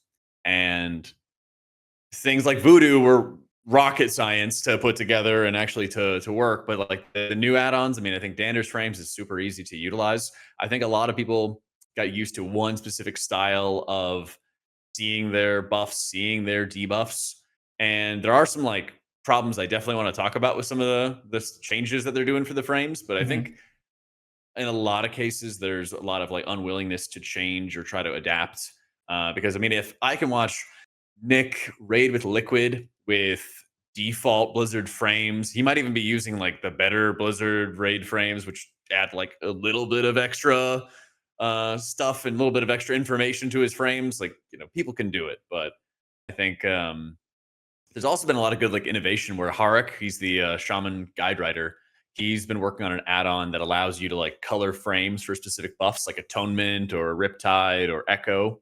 And so I think a lot of the tools are going to change in terms of how they look, but they're like 95% of the way there. Innovation. I feel like there's some level of stubbornness with WoW players right now, needing things to be like they were. Okay, I'm not completely up to date with the way everything is, but I remember the very first implementation. I think it was Herrick that did this too, right? And his solution was to replace the in-game files of the icons so that Riptide is a giant green square and that other things are invisible. That it's like a transparent PNG that you could like overlay. It's just like, can we just try to not have it this way? I don't know. Innovation is a funny word because I just see it as, and not to pick out, he's obviously a very smart dude, but I just think there's some level of stubbornness of people just not wanting to change. I will say, like, one thing that Dorky has always made fun of me for is the idea of healer movement. as any other class that's not a healer, you don't really stare at your party frames, right? You're staring at your character and then your weak or rotational stuff, right? But a healer, you have this third element that's drawing your eyes away from that, which is the party frames. And it becomes natural as a healer, the more you play, to put stuff there, right? We've seen people put all of their rotational things next to their party frames and have weak auras next to their party frames, and my kick tracker is next to my party frames. And I'd find more and more that I play, I'm staring at those frames. And now that part of the UI changes is like, hey, you can't just see everything in one spot and customize everything you want. You know, part of the game is looking at the field in front of you and looking at the mobs and seeing what they're doing. As a healer, we're very jarred by that, right? We're like, hey, I want to have my air horn and my clown honk noise and my text-to-speech that tells me everything. I don't want to even, like, I find myself in some situations not even looking at the mobs or me or the nameplates at all, because why would you, right? I can take all of that information and filter it. And so I think that's where a lot of people are struggling, is the change. And I'm not trying to say I'm better than thou. Like, I walked on these dungeons and I completely fed, and I struggled so hard not having the normal way that I could view information. Like, I'm not saying I did any better. It's very, very hard to do that. But I think it's a change, and because it's just something that we were used to doing for so long. It's not necessarily worse. And I think it might actually be better if we, you know, don't need to necessarily have every single customization that we had before. I don't know about the better part. I agree with the rest of that sentiment, though. I think what's interesting Go ahead. No, I was just going to say, like, okay, we have this... They are limited in design space with what they can do, right? To the point where almost every single mob mechanic can be solved by some sort of a weak aura, right? Like, I can literally have a weak aura that tells me if a frontal is on me and move. I don't even need to have my monitor on. I can dodge frontals without a monitor on, because I can just, oh, it's on me, I'm going to hold left for 5 seconds and then resume my cast, you know? And it's like, is that really how the game should be played? Is that you don't need to have your eyes open to dodge the frontal? Like, at some point, they need to use your eyes as part of the gameplay, you know? Okay. And I think to further double down on that, that's also kind of how the UI changes are affecting healers with the lack of information, is that you're not going to have an add-on. I mean, we'll see with the Omnicd stuff, right? But not being able to see everyone's offensive and defensive and crowd control also plays a big role in, like, how much damage is going out onto the group. And so you're not going to, like, at least at the moment that I've seen, you're not having all of this information available to you anymore. And so you kind of have to think through, like, does somebody have a defensive in this pug, and will they use it? Do I use an external on them? Do I save it for a different situation? What's going to be, like, the plan? And it's an interesting, and I don't think people are going to like it, because, you know, they lost their information, of course, but it's an interesting, like, new skill gap that's going to come in terms of how you can recognize what abilities, what cooldowns people have used and haven't used. Most people, like, had Omnicd installed, probably also were not using it. Like, to be able to actually parse the information and make informed decisions based off of that requires a certain level of, like, skill from the player that is lost on most people. I think a lot of people would see somebody die, then look at Omnicd, see that they didn't press the defensive, then start flaming them. You start typing, use it to be toxic as opposed to using it to, like, be able to be like, all right, he's going to press a defensive here. All right, he's going to press a defensive here. Why did he press a defensive? Yeah, I learned a while ago you shouldn't call people out for not using a defensive, though. Oh? Never. I'll tell you. You guys know what I'm talking about, but I'll tell you later. Yeah. I just wanted to say about the PI thing, too. I remember at the beginning, midway through Shadowlands, as Holy Priest became really good and PI became, like, part of the meta, I really valued the idea of just getting that PI at the exact right time, knowing who needs it, who's going to do the most damage. And it was especially fulfilling when I understood those classes and I knew, like, okay, this is exactly when their damage is going to start to come online, or exactly when they need this haste. And I felt like they appreciated that too. And there was this, you know, like, oh, this healer is good. He knows exactly when to PI me. And then as time went on, we learned that, oh, well, why not just have a weak aura, right? Like, why not just have a weak aura where it just tells you exactly when to PI, and then a giant yellow face appears all over your screen and it's glowing and you just PI, right? And it's, I mean, I just don't really, I find that less fun. I can understand maybe some people would just prefer that, and I just question that if they really prefer that. You know, I think that's an example of just wanting to be optimal rather than thinking about what is fun. Like, is that really what you want? Is just wait for the yellow face man to block your screen and then you press the button and then you keep going? Or is it fun to like, hey, let me spend 10 minutes watching Billy's Frost Mage guide just to kind of understand exactly, because then there'd be times when like, okay, I understand when they're about to pop CDs because I know what they're doing beforehand too, and it's like, okay, I'm ready to PI so that literally the exact second they need it, I can get it on them. And I think there's a lot of cool cooperative stuff that everyone seems to want to get rid of out of the game, but I think is really fulfilling. And it doesn't necessarily need comms, right? Like, you don't need someone to tell you PI me to know when the right time is. I think that's really an interesting perspective too, because this kind of reminds me of a lot of things like classic players have said about like the way the game was in the past, the way the game used to be, but also like the modern version, like you were talking about, is like, you know, the esportified game. Everybody wants to be optimal, and nobody wants to go back down to, I'm doing this suboptimally. Now I need to learn and change my behavior to do it optimally. They're like, well, I was able to do it optimally before, and now they took away my tool to do it, and now I'm going to be worse, and now I'm going to look worse in front of my friends. I mean, it's interesting. I actually think that the game got too fast. Like, and it's obviously easy. It's obviously easy to say that, but then once Blizzard starts to slow down the game and start stripping things away, then you have people complaining already as well. 100%. You're just like, oh god, Blizzard was never gonna win. Like, I mean, for them, it's just a tough battle. They're always gonna have. Everybody's gonna give them feedback against what they're trying to do to change the game. They're in a no-win position for sure. It's hard because I want, on one hand, Blizzard to sort of stand up for themselves and just put these things in the game. On the other hand, they've demonstrated that sometimes they stand up for themselves in very strange situations, and we have conduit energy and we have unchangeable covenants. So I fully understand why people might be sitting here just like with their head in their palm being like, why is this cat with this waffle on his head telling Blizzard to do this again? But I just think they kind of need to, like, hopefully they've learned their lesson. I don't know. Your Honor, Exhibit A, covenants. We say every mention. You know, it can't get worse. It literally cannot get worse than Shadowlands. So we got that going for us. Yeah. But it's interesting. I think there isn't any like winning scenario, and I think that always is what happens, no matter what kind of changes they make. Yeah. In very simple terms, do you think healing is more fun now? Yeah. I think that's what's most important to me is like, do I think it's more fun? Yes. Do I think it's perfect and has like all the things that I want? Like, no. There's still, you know, healers that feel vastly stronger than others. And I would love if the game had an independent tuning modifier so you could bump up the strength of like, you know, Disc Priest by like 10-15% in keys, and it would actually be at the same level as like Druid or Pally or something. They had that, for those who were wondering, but then they also changed the modifier, kind of messed up the whole spec. Long story. But yeah, I think there's a better healing experience at Midnight than there was in War Within and in Dragonflight. So I'm pretty happy about the expansion. Has healer tuning been as jank as DPS tuning? Dude, because I'll read some of these patch notes lately, and it's just like they're changing the craziest shit. I just saw Arms Warrior get nerfed on this. Arms is bad. Like, what are we doing? Nerfing Arms? Like, it's like, is the craziest shit happening to healers too? Because I swear some of the DPS changes, you're just like, where are they? Oh, okay. So you're on Disc. So I'll tell you a couple things that are going on with Disc. So you see how they're nerfing Atonement, but they're buffing damage. Yeah. Well, damage is not the only way that you get Atonement.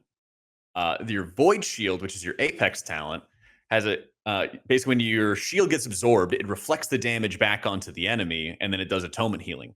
That's not included in this change. So Void Shield's Atonement contribution is getting nerfed from these changes, even though their damage is getting buffed and their Atonement gets buffed a little bit. The other thing is that a couple weeks ago, or I guess all of January, they were nerfing Disc damage or Atonement every single week. And Disc Priest has a talent called Twin Sight for Oracle, which causes your penance to split and do damage and healing at the same time. Usually you still target it at an enemy because you fire one extra bolt at your target and 3 regular bolts at your off target. Now it's actually optimal to always cast defensive penance when you play Oracle. So you're never actually going after like your active Atonement healing in this Oracle hero talent. You're always using it defensively, and your Atonement has become even worse than ever. And so you're ramping in all your atonements in a raid build going into midnight, and you're hitting defensive atonements onto players because that's resulting in more healing than using it offensively because of how they're nerfing the spec. It's absolutely a joke. Was it just for raid? Like I sometimes I see these changes and I don't even know what they're targeted at. Disc was crushing it in raids, but then they nerfed it 4 weeks in a row with no testing since then. So it's like yes, this was OP. You know, I was testing with like great healers, and I would get ahead on like Veracious or something. I'm like, yeah, it needed a couple nerfs, but then they went like the first 2 nerfs. It was like, oh, it looks like we're around that same level, and then they just kept on like spanking it the next couple weeks. Okay, yeah. Ugh. And then there was the Ellis mirror complain about Crusader Strike. Crusader Strike gets brought back. Complain about Crusader Strike getting brought back. Crusader Strike gets removed again. So this one's interesting because I think that there's the concern about like people saying, "Oh my God, this is going to ruin Paladin. Paladin's going to be bad now," versus, which I think is overdoing it. But what I think is absolutely fair is that this makes the gameplay really shit, and that's what's happened with Crusader Strike. Was like the Crusader Strike stuff came back, and they also adjusted cooldowns of other abilities, so the gameplay just got worse. This stuff, Empyrean Legacy, is basically whenever you cast your Word of Glory, you also cast a Light of Dawn. So they went from 125% strength of Light of Dawn to a 30%. So it's like they made it a quarter or 30% of what it was before, which is a lot. It's an absolute like nuke in terms of the healing it contributes. So basically, you don't really want to hit Judgment because a lot of people, myself included, did not want Judgment to do a lot of healing because it's just this button you throw out and it splashes 5 different heal effects and it's really boring. But then at the same time, you want it to activate something that does impactful healing, which was Empyrean Legacy. And then that was way too strong. And so then they nuked that, which then has the second order effect of nuking the use of Judgment, which then means that you're just going to cast flash heals all the time, which then means Paladin becomes this caster spec where you're casting flash heals and holy lights and not much else. So they really messed up with this. And I don't really think that they understood how much the healing was going to mess up the rest of the gameplay. And so, and it's like the house of cards basically that they built around Paladin. So I think it's a really fair argument to be like, they over nerf this because it messes up the gameplay loop. And we don't want a lot of strength in Judgment because having like splash passive heals that all do tiny things feels bad. But we also want to use it so it activates other abilities that do feel impactful, like Light of Dawn. So I think there's a sweet spot. I mean, why give Empyrean Legacy 2 stacks so you don't waste any resources if they're going to nuke the talent to discourage people from ever using it at all? I feel like this is something that's going to get reverted somewhat. Maybe they're going to make it like 80% or 70% effectiveness Light of Dawn.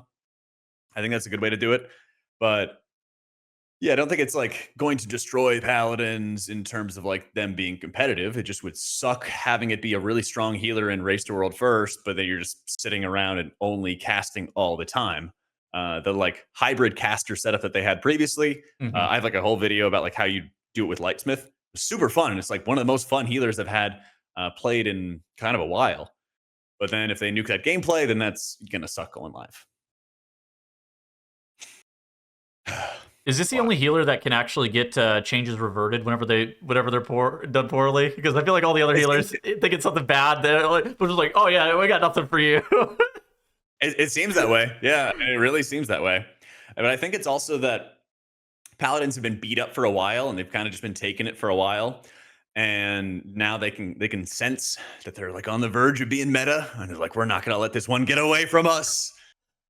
It's crazy to hear the Paladins have been getting beat up for a while because like during Shadowlands they were insane. I mean, they've been good in raiding for so long. Dragonflight, they had their era. Like that's like mages. That's like the mages coming out recently being like, we're so weak, we're so squishy. It's like, well, how about let's see how the game plays? Like, we're not saying you're not squishy, but like, you don't need to be immortal, have 7 different defensives that have infinite self-healing and revert time and space just to return back at full health at any moment. And that's just like, I don't know. I don't know if I would agree with the fact that Paladins have been beat down for a long time. If you look at a spec like Feral Druid or like whatever, like it's funny to see Shamans have so much dominance in War Within because I feel like Shamans have just been like nothing for the longest time. Like not popular in Raid, not popular in M+.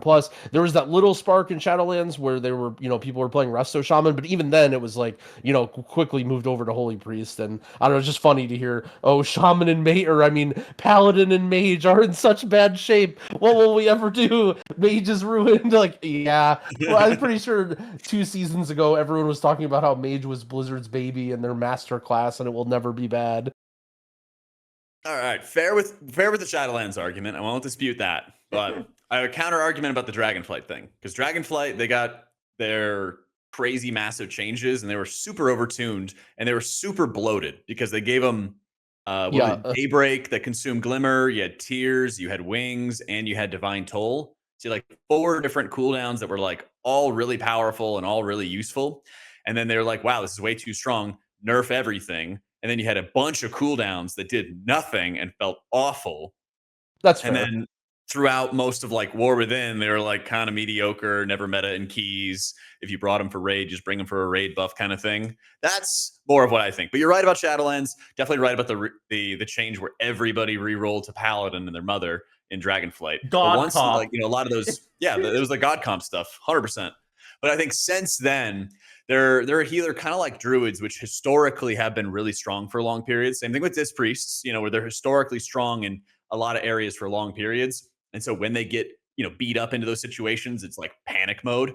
But you're absolutely correct that shamans have been getting crushed for a very long time. And I was talking to Max about this as well, where he's like, shamans don't really have somebody who's like really high profile to like start these sort of riots, the way that paladins have been starting riots about like Crusader Strike and stuff. And so I don't know if it just has to be based on how much attention and like anger that the community builds up or something like that, but it seems like that's the case. Oh, I mean, well, for sure, if they revert Empyrean Legacy. Yeah, I hate this meta about complaining. I really, really hate it's the so complaining bad. meta. It's so I'm bad. gonna date myself, but I remember back in the days of like being in IRC chats with devs and them just calling you a moron and then just doing the changes that they want to do. And I remember being frustrated at the time, and also I was a stupid kid. But then like being all happy when you see a dev listens. But it definitely created this meta of you want to complain and be loud and be annoying, right? Like you were talking about the lip service about healer damage, right? It's almost like not only is Blizzard being very reactive, but then they have to decide like, oh, let's be reactive and then make people feel happy even though they're not happy. And there's just so much annoying back and forth where it's almost like they're encouraging people to complain. And I mean, maybe other games are like this, but it really truly feels like WoW players are the biggest complainers out of any other game. And part of it almost feels justified because people get what they want, right? Riot and shut down the Ret Paladin Discord, and then, oh, what do you know, 5% Ret Paladin buff, and make a video about this and why this is ruined, and then, oh, here's a blue post in 2 days, and it's like, while I appreciate that, at the same time, it just kind of encourages really annoying behavior, in my opinion. I think you're right. Yeah, it's the incentives, right? People follow the incentives, and if it works, they keep on doing it. I mean, it's a social media thing too. I think it's like everybody is incentivized to whine because Blizzard then sees that as potentially losing customers over kind of nothing. But it's just like, at the end of the day, it's just whining, and you're like, oh man, this can't be right. Maybe I just follow the wrong people on Twitter. Maybe I just need to change my circles. Oh, Twitter's definitely gotten a lot worse. Twitter is so bad. You guys see Zorthus' video that he put out today about the defensive one? I defensives. Did, yeah. Have you had a chance to watch it yet, Jack? No, I saw it linked to my guild's Discord. Banger video. Now the thumbnail had Monk and Rogue as squishier than Priest, so I was like, this has got to be like a Shadow Priest angle. He was Shadow Priest, yeah. He did not put healers on there at all. It was just like, is Mage the squishiest class in the game? Which the answer was apparently no. It's like Windwalker Monk. But, know, I think it came down to something that was like discussed a lot was like the damage types that classes are good versus. And then you have DK who's good versus everything. But like, yeah. I mean, I think since Dragonflight, I mean, everything, for a while, damage intake, everybody had about the same level of defensive survivability. Everything was kind of close. And then you had Dragonflight talent trees introduced where some classes get 25% bonus stamina and 10% DR, and then you have Priest who's got Guardian Spirit. Yep. They can paint up themselves, I guess. Yeah, literally paints up and like bonus shielding onto yourself. Yeah, not. The bonus shielding is actually kind of goated. Yeah, well. So one thing that Zorthus pointed out in that video, and I wanted to hear your thoughts on it, is he talked about the idea of one-shottiness and how, like, when you get into high keys, certain classes or abilities become very valuable to, like, prevent getting one-shot by boss mechanics.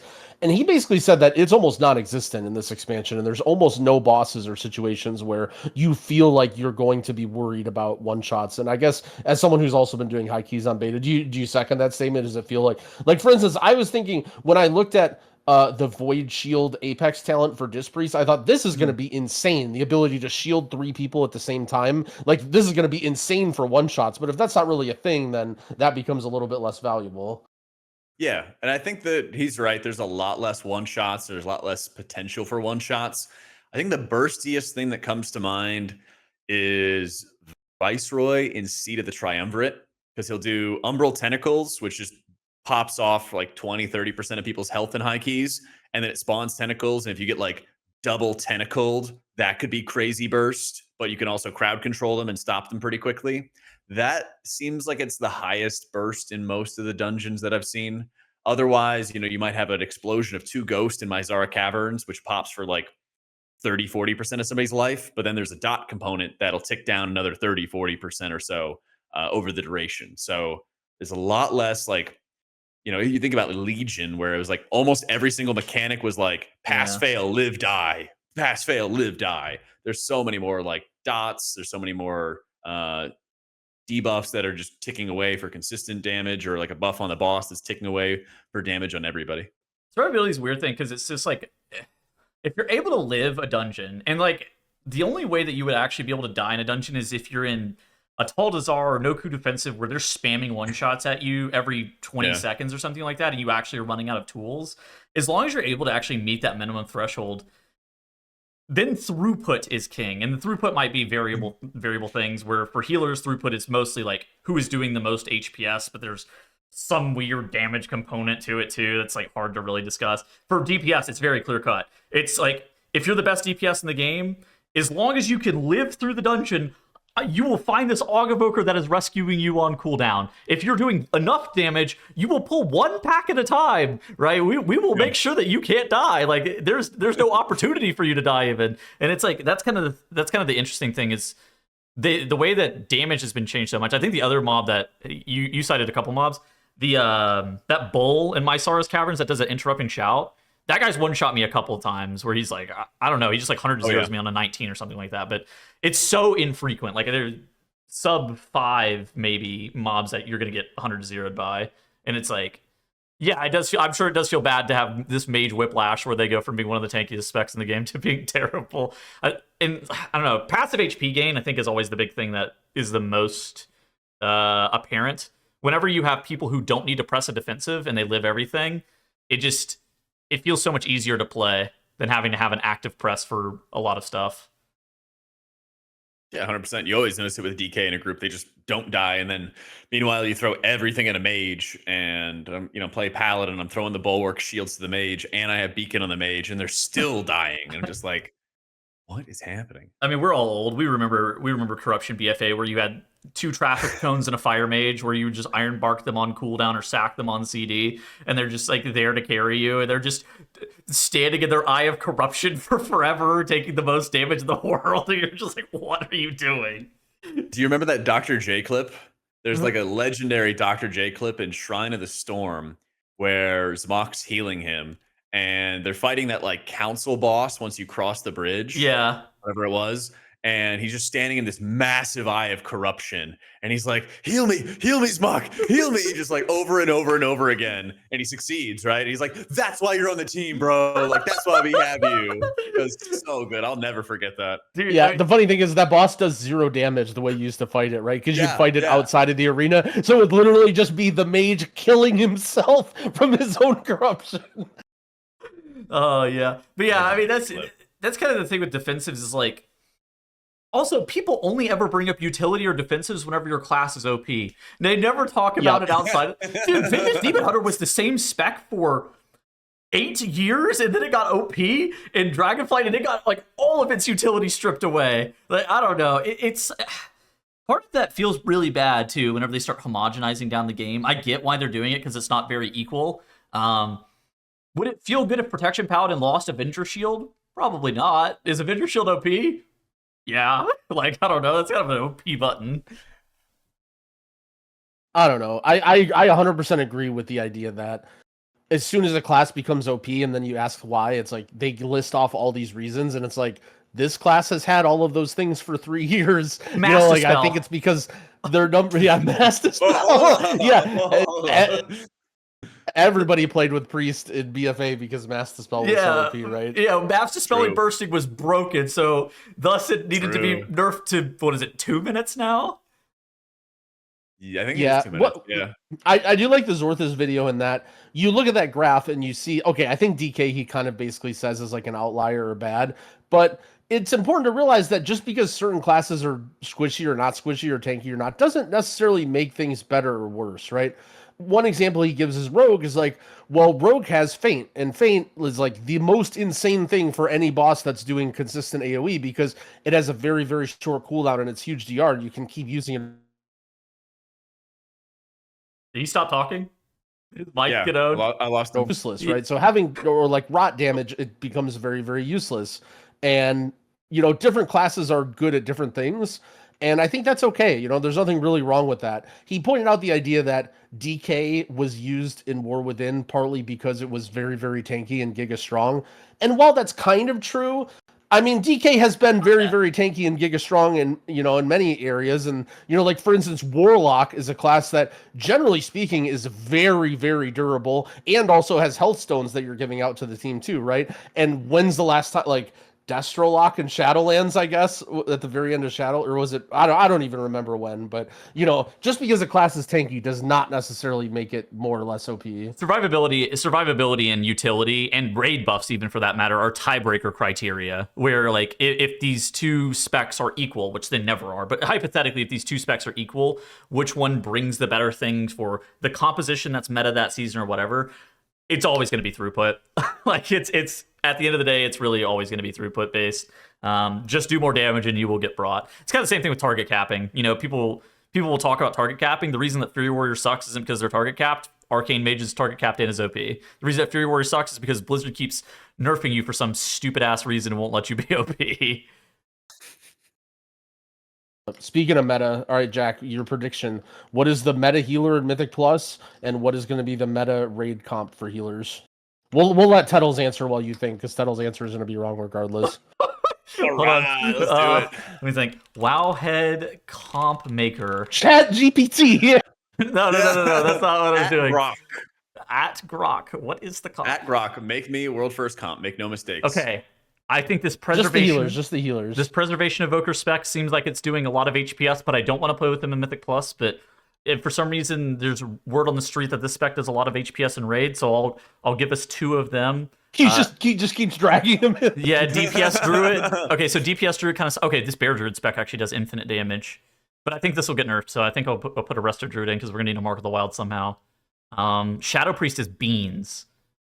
And they keep nerfing Disc, so this might be the worst single target in the game. It's like them and Ret Paladin and Moonkin. They're all kind of ass single target. Put Holy Priest in. Wow. Yeah, okay. Wow, this is a wild comp. There's no way this is right. I don't even know anything about raid balance right now, but there's no way it's right. I think Okay, well, hold on. Actually, I think we need a Paladin. So, right. And that's the thing, is historically, most of the time you don't bring 4 unique healers to Race to World first. You stack 2 really powerful ones. Yes. You would bring like double Monk, you brought double Prez, double Disc. I think that's the last couple expansions. It was double Prez, it was double Monk, it was double Prez again, and then Amir Tasil was double Disc. Something like that. For like last 4 races. Yeah. So very rarely do you actually bring 2 of them. Maybe there's a world, where if Shadow Priest is like that bad, then you would just bring a Holy Priest. I don't really think you do Disc at this point. Who knows? I think these 4 specs are bad. I'm The problem is, like, you don't know about Race World First. Race World First meta is fucking impossible to predict. Like, these people cook, like, Liberation of Undermine, everybody was like, Windwalker's okay, and they're stacking 4 of them, and you're just like, okay, well, I look very foolish. Yeah. I think my safer bet, though, is double Prez, Holy Pally, and Resto Druid. But you're right. If Shadow Priest is just, like, really, really bad or something like that, then you got to bring the stand buff from somewhere. Its damage is terrible. I don't know. I can't imagine. Their single target looks awful. Like, that's the problem, though, is these Race World First skills, they keep all of their information very close to the chest, and we don't do raid testing enough, and so all the information that you have is based off of Mythic Plus stuff, which isn't always indicative of, like, the reality of the situation. Well, you also said Shadow Priest single target was bad, though, right? Yes, it's bad. But where are the single target fights? Because there's the Paladin fight, which is 3 different Paladins you're fighting at the same time. There's Azarak, the double dragons. You're fighting 2 at once, and you're kind of just sitting there tunneling in the middle of the room. I think there's a lot of ads on the end of the Voidspire fight, and I don't remember what it was at the end of the Quel'Danas fight. Yeah, an interesting question indeed. As it turns out, though, this Warlock class and this Mage class do more on single target than your Shadow Priest will do on 4 targets, so it may not matter. Oh, okay. I never pretended to know anything about Shadow. I mean, DPS is just like advocate. I mean, DPS is just kind of all over the place right now. There are a lot of AoE fights. I mean, Shadow could end up being, all right, we're bringing 1 priest. It's just Shadow because. So what did you have? You had Prez, Holy Paladin. Yeah, Prez, Holy Pally, Druid. Druid? Is my current selection. Yeah. Okay, well, at least I'm not complete. What's up with this Mistweaver spec? Mistweaver's been getting better, but I think it's still out of the sauce. I mean, they keep on buffing Brew. Wouldn't you just run Brew as a tank? There's also, like, no extra bonus good utility that is coming to the table from bringing a Mistweaver. Yeah. They just have to do, like, absurd amounts of healing to be worthwhile. Healer and tank are so silly because they're literally just token raid buff rules. Like, you're just like, what are the most garbage DPS? All right, we're playing the healer version of that, or the tank version of that, to try to make sure it can happen. Unless somehow the healer is healing you through the black blood on Brood Twister or something stupid. Yeah. Yep. Yeah. Hopefully that's enlightening for people, that a lot of this conversation is not about what class is way, way better than the others, right? A big part of what you're bringing to Race World First is optimizing the overall comp, and a lot of the healers could fit in that comp based off of, their healing. It's more of like, how do we get all the buffs? How do we get all the things we need? So hopefully you don't go into this expansion thinking like, oh, the balance is messed up, everything's going to be terrible, even though things have been a little janky. Another big thing that we didn't really talk about, but I think is reassuring, is that we have a heroic week this time, right? So I think traditionally Blizzard very highly weights live data. People can sandbag and play like dog shit and play with wrong add-ons the entire beta. As soon as heroic week comes out, people cannot help themselves, and they just have to blast at full potential, and they cannot sandbag any longer. And that's when the data comes out. And so when there's no Mythic Plus or no Mythic raid out in that week, you do get that really nice heroic tuning pass that usually comes out like Friday or Saturday. That's basically like, okay, we're gonna fix the really big outliers. So although I'm suspicious that tuning is all over the place, the last few patches have been really, really good after they settle, and I kind of expect that to happen with this one as well. Also, you guys didn't talk about M+. Is this just an Ardruid season or what? I think it's an Ardruid season if nothing happens to Paladin. I think what's going to happen is that they're going to slightly revert the Empyrean Legacy stuff, and it's going to make it like usable again. And then I think that Paladin's going to be like right there behind Druid. And so like if they like have a nerf to Druid, or some Druid spec somehow becomes meta or something along those lines, I don't think it's an outside possibility to see Paladin, with a change here, a change there, to be able to step into the meta. It seems like it's not there right now, but it seems like it's next up. I mean, Druid buff is really highly coveted, and Druid does about a billion HPS on every single pack as it's just pulsing you for AoE. So it's like, I think it's hard to get rid of Resto Druid. I mean, even if Mark Yeah, of the I Wild think took even if Mark of the Wild took a nerf, you'd probably still you would play them over a Paladin, assuming that their HPS is equal. It requires Yes. Paladin to be better than Druid, and Druid is it good in raid? Is it likely to get buffed, or is it likely to get nerfed? I think actually it is good in raids. I was healing with JB and I was playing disc before it got nerfed a billion times. And a couple fights he kept up with me. Okay. And they nerfed Druid for dungeons. It was like a decent nerf. But then they also buffed it for raids. So like Druid is not just a Mark of the Wild buff for raids right now. I think it's also just an excellent healer in raids. It just does good healing. Yeah, I mean the best position, Excellent healing. Not good, like excellent healing. the best position you ever want to be in is you want to be like dog shit in raid, but like the fifth, or like the fifth best DPS for Mythic Plus, or like the second best healer for Mythic Plus. You know that you're getting like a sizable buff, and you're like, it's my time. Yep. That's the thing. If there's any sort of changes, like Paladin could be the one next up if they don't revert this, or if they do revert this Empyrean Legacy change. Yeah. What's up with Prez? I literally haven't seen them at all. Are they good in Mythic Plus? No. Okay. I mean, if you never see them, you kind of assume that they're bad, but nobody plays Prez, so I would never see that anyways. So we mentioned at the start that there's a lot of rot fights, there's a lot of consistent damage, things like that. Yeah. But what we didn't mention, there's a lot of prio healing going on. And there's a lot of times you need to do a lot of single target healing to people. Yeah. Yeah, you've got double time dilation. Yeah, you can hold on to your life sparks to drop some living flames into people. Yeah, you can have double verdant embrace. So you can kind of jump to targets, and that actually does some pretty good spot healing. But also, all those tools are worse than Druid and Holy Paladin by a pretty sizable margin. I'd even argue it's worse than Monk. And Monk is really good on Rot and really bad on Burst. So, yeah, there's like a lot of other healers that do it better, faster, less work. Obviously, I don't want to speak for all the Prez players, but I'm kind of the mindset that they need some kind of revamp entirely for how they heal in dungeons, because it just doesn't seem like it functions well. It functions effectively how they design it right now. Yeah, maybe some sort of like talent or button that they could give that would just be like a very, very straightforward single target healing button, like maybe some arm of the tree that just gives them a spammable button that isn't necessarily good for raid, but is something that they could use in M+, especially for a beginner, so they don't have to have those, complicated echo ramps and like kind of like I feel like for AoE healing, it's kind of reasonable to expect you to know the nuance of your class and like what tools to use. But if like your tank is getting hit and you need to like think about what cooldowns you have in order to make their health go from 50 to 100, it's like maybe this class isn't quite designed in a way that's intuitive for new people. Stupid non-healer player. 100%. Does Reversion just not heal anymore? Because wasn't that their single target heal for forever? It's kind of like golden so hour. Reversion. Yeah, so Reversion basically has a mini Death Strike element to it where depending on how much damage that person took, you would heal them. And so depending on the tank and the type of damage that you take, Reversion can be very, very good. Like for instance, Brewmaster, I believe it double dips with the way that stagger hits you. And so Brewmaster is taking extra damage. So like imagine if Brewmaster had Death Strike, it would be insane.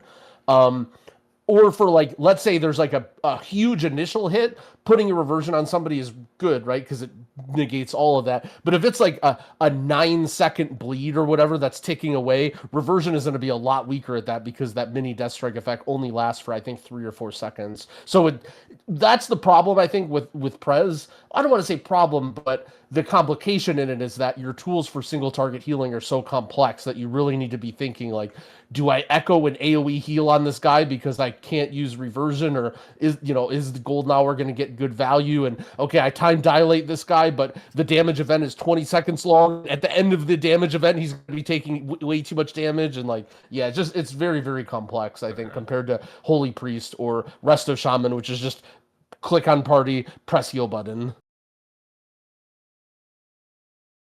All right. Yep. Final question before we let Jack go. When are you taking down the Christmas tree? It's a Valentine's tree. It's pink. It's pink. It's a Valentine's tree. All right. Well, happy Valentine's Day, Jack. Where can the people find you if they love your content? I thought about getting a regular like fake tree, but I was like, I'll just leave this tree up. It's already got lights on it. It's pretty. I don't know. I like it. You can find the tree and me at Automatic Jack on Twitch, YouTube, wherever. Streaming, making all kinds of healer content. Yo, Getting questions huge about shout trees. out to Jack. I appreciate your positivity and your honesty going into the expansion. I also like that you've been holding up the flame, creating good YouTube content for healers. Certain other healer YouTubers may be on hiatus and not making good content, so glad we have somebody to watch. Also comment on your background. Shout out to your home sweet home mug that we got from the hashtag Blizzard partner. I'm actually drinking coffee out of this right now. This is a very, very nice mug. I'm glad you have yours on your desk too. And yeah, W. thank you so much for coming on this. I think this is a great episode. Yeah, I appreciate you guys having me on. I learned a ton from watching your YouTube videos. Nice. Yeah. GG's, guys. GG's. GG's. All right, that was very kind of Jack to give us his time. He actually gave us an hour and a half. That was a very long. That was a very long episode. All right, Growl. We got some stuff to discuss this week, including but not limited to WoW players are complaining to complain. I think. Wait, WoW players are complaining. Hold on. This is Yeah. shocking. Fork found in kitchen. Okay, so there were a couple of changes that Blizzard made this week. First and foremost, oh wait, hold on. They nerfed the overpowered potions, but that's not relevant. The things that were actually being complained about by players. Upgrading gear on the Midnight Beta now costs gold instead of Valor Stones. Would you describe this as a positive or negative change whenever you read this headline, Growl? I said squishing, Growl. I'm going to blame Squish here. I'm sick of these Wowhead clickbait titles saying gold. Like, surely when you read this title, you assume that it means that it costs tens and thousands of hundreds of thousands of gold.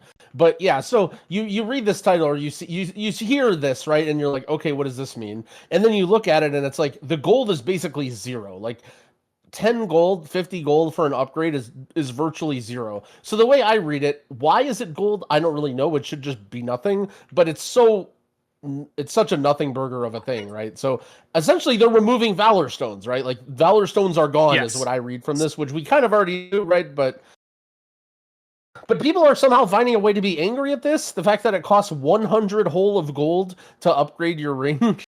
I find this to be the same thing as like paying the auction house fee or paying to transmog my character, right? Like, does it make like I don't really understand why it's 3,700 gold to be able to upgrade all of my gear.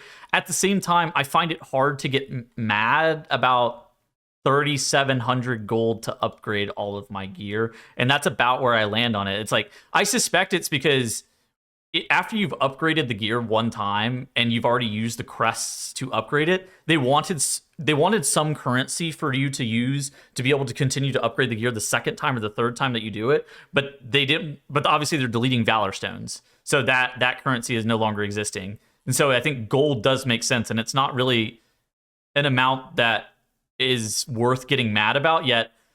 So many people got upset about 261 comments.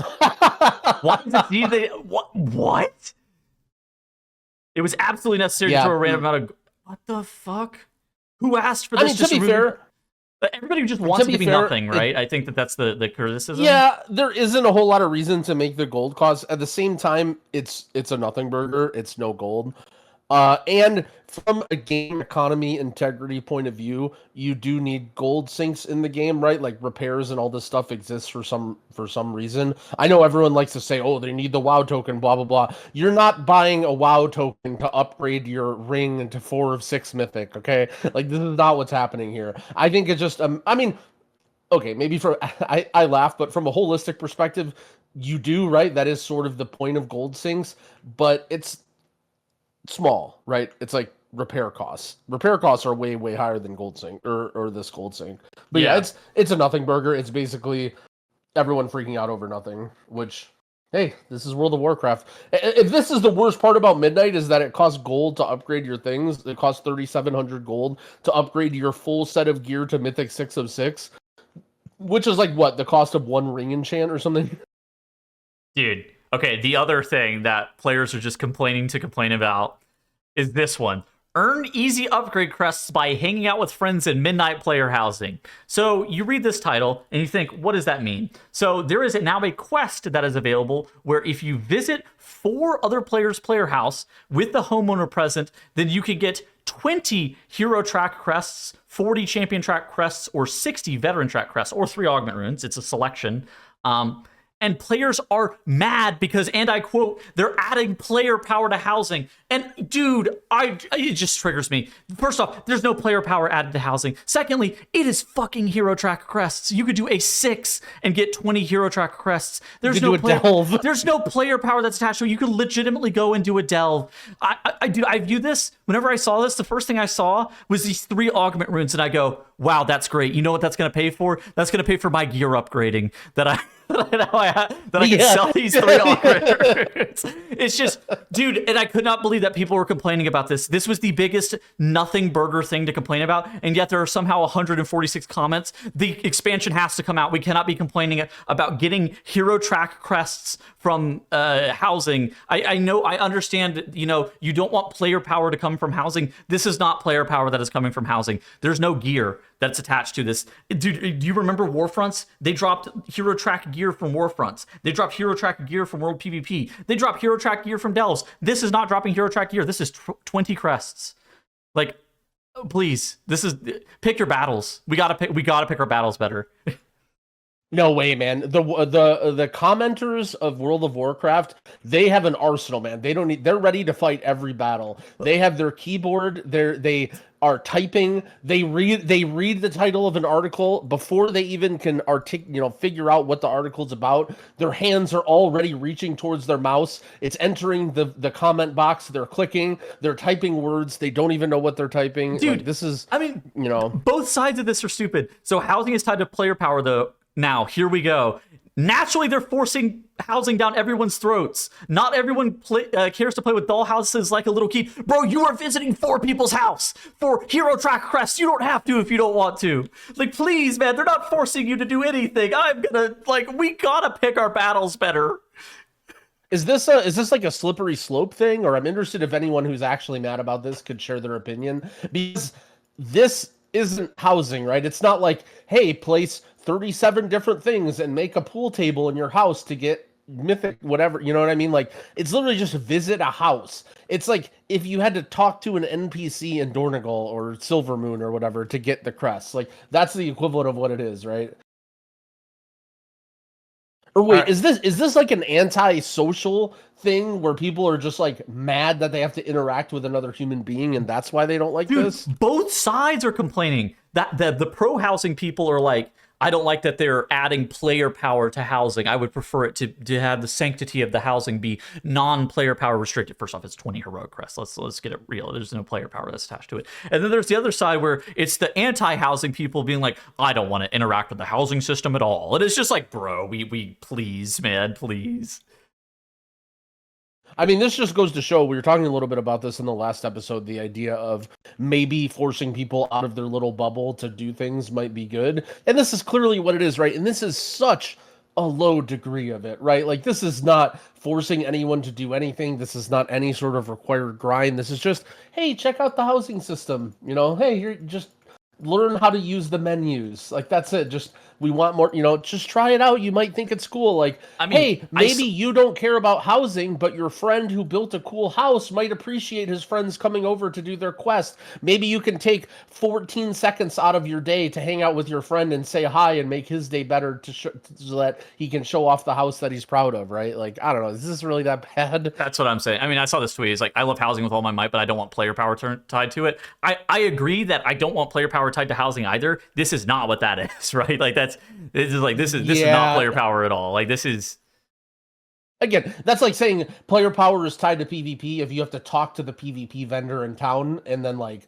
look at the battlegrounds on the menu and then that's it. Like, you don't have to actually do player housing. I don't know, whatever. This is so stupid. This concludes. We had way too good of a conversation. We need to just talk about this stupid stuff. Yeah, this concludes this week's segment of WoW players complaining to complain. All right, other stuff that we have to talk about this week. Somehow I ended up getting combat potions nerfed, I think. Do you see this week, Growl, where basically the Light's potential damage potions were giving you like a 60 to 70% damage gain?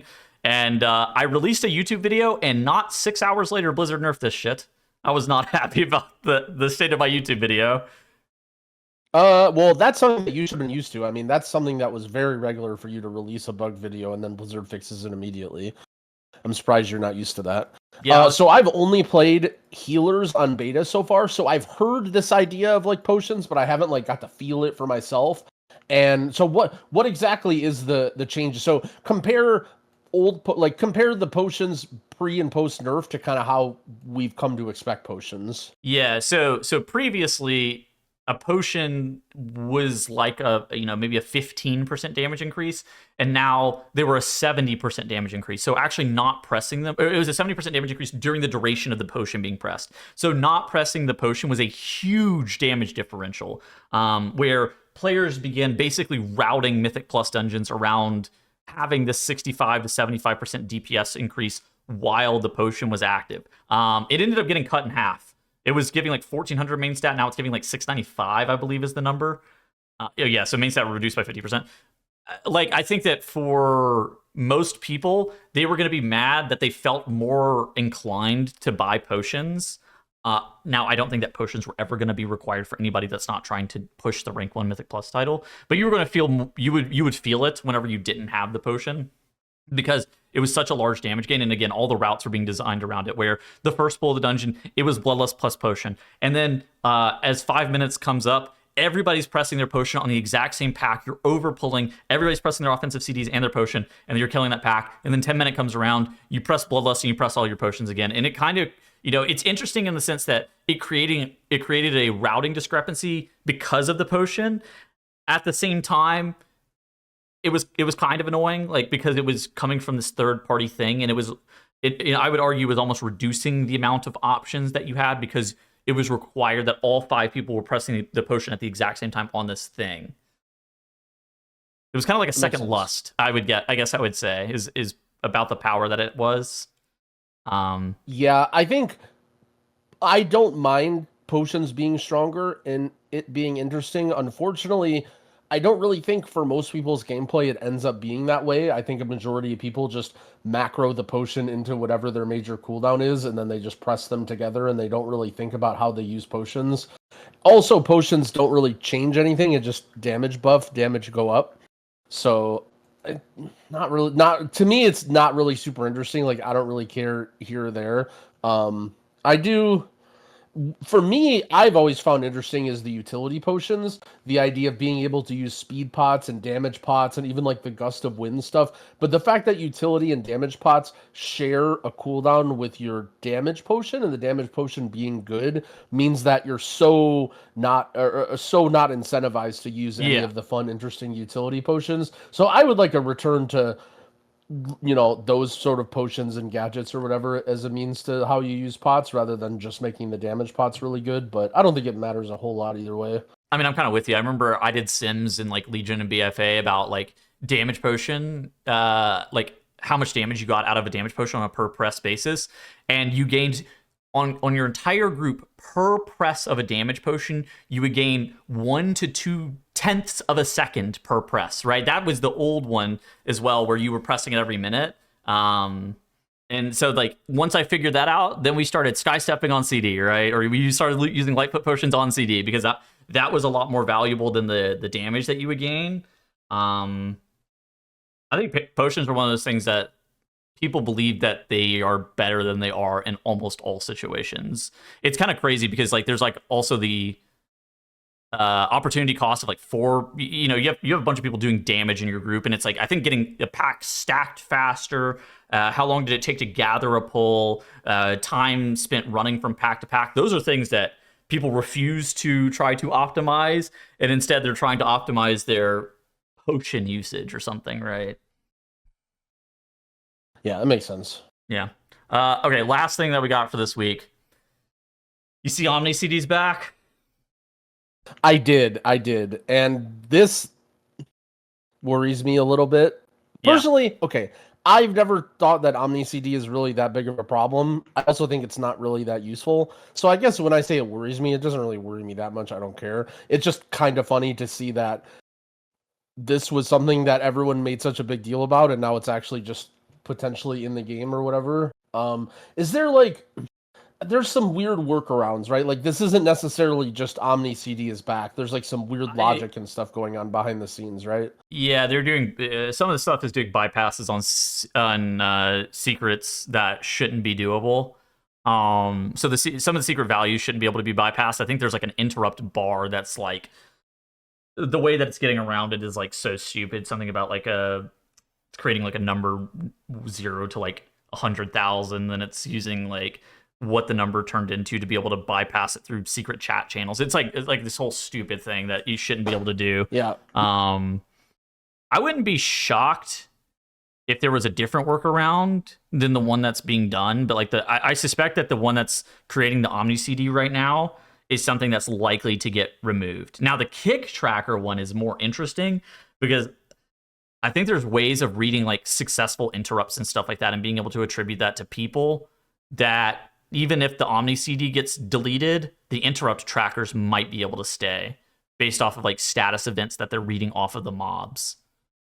But yeah. And personally, I don't think that's a big deal, right? At the end of the day, most people wanted the interrupt trackers, and I don't really think the interrupt trackers were that bad for the game. You know, we commented on, okay, Omnicd going away or whatever, but we were mainly for the simplification of add-ons. You know, we're not really saying that Omnicd ruins the game or is like really bad. If Omnicd happens to exist at some capacity, I think that's whatever. A lot of people were kind of pointing at it, being like, haha, like, here we go, you know.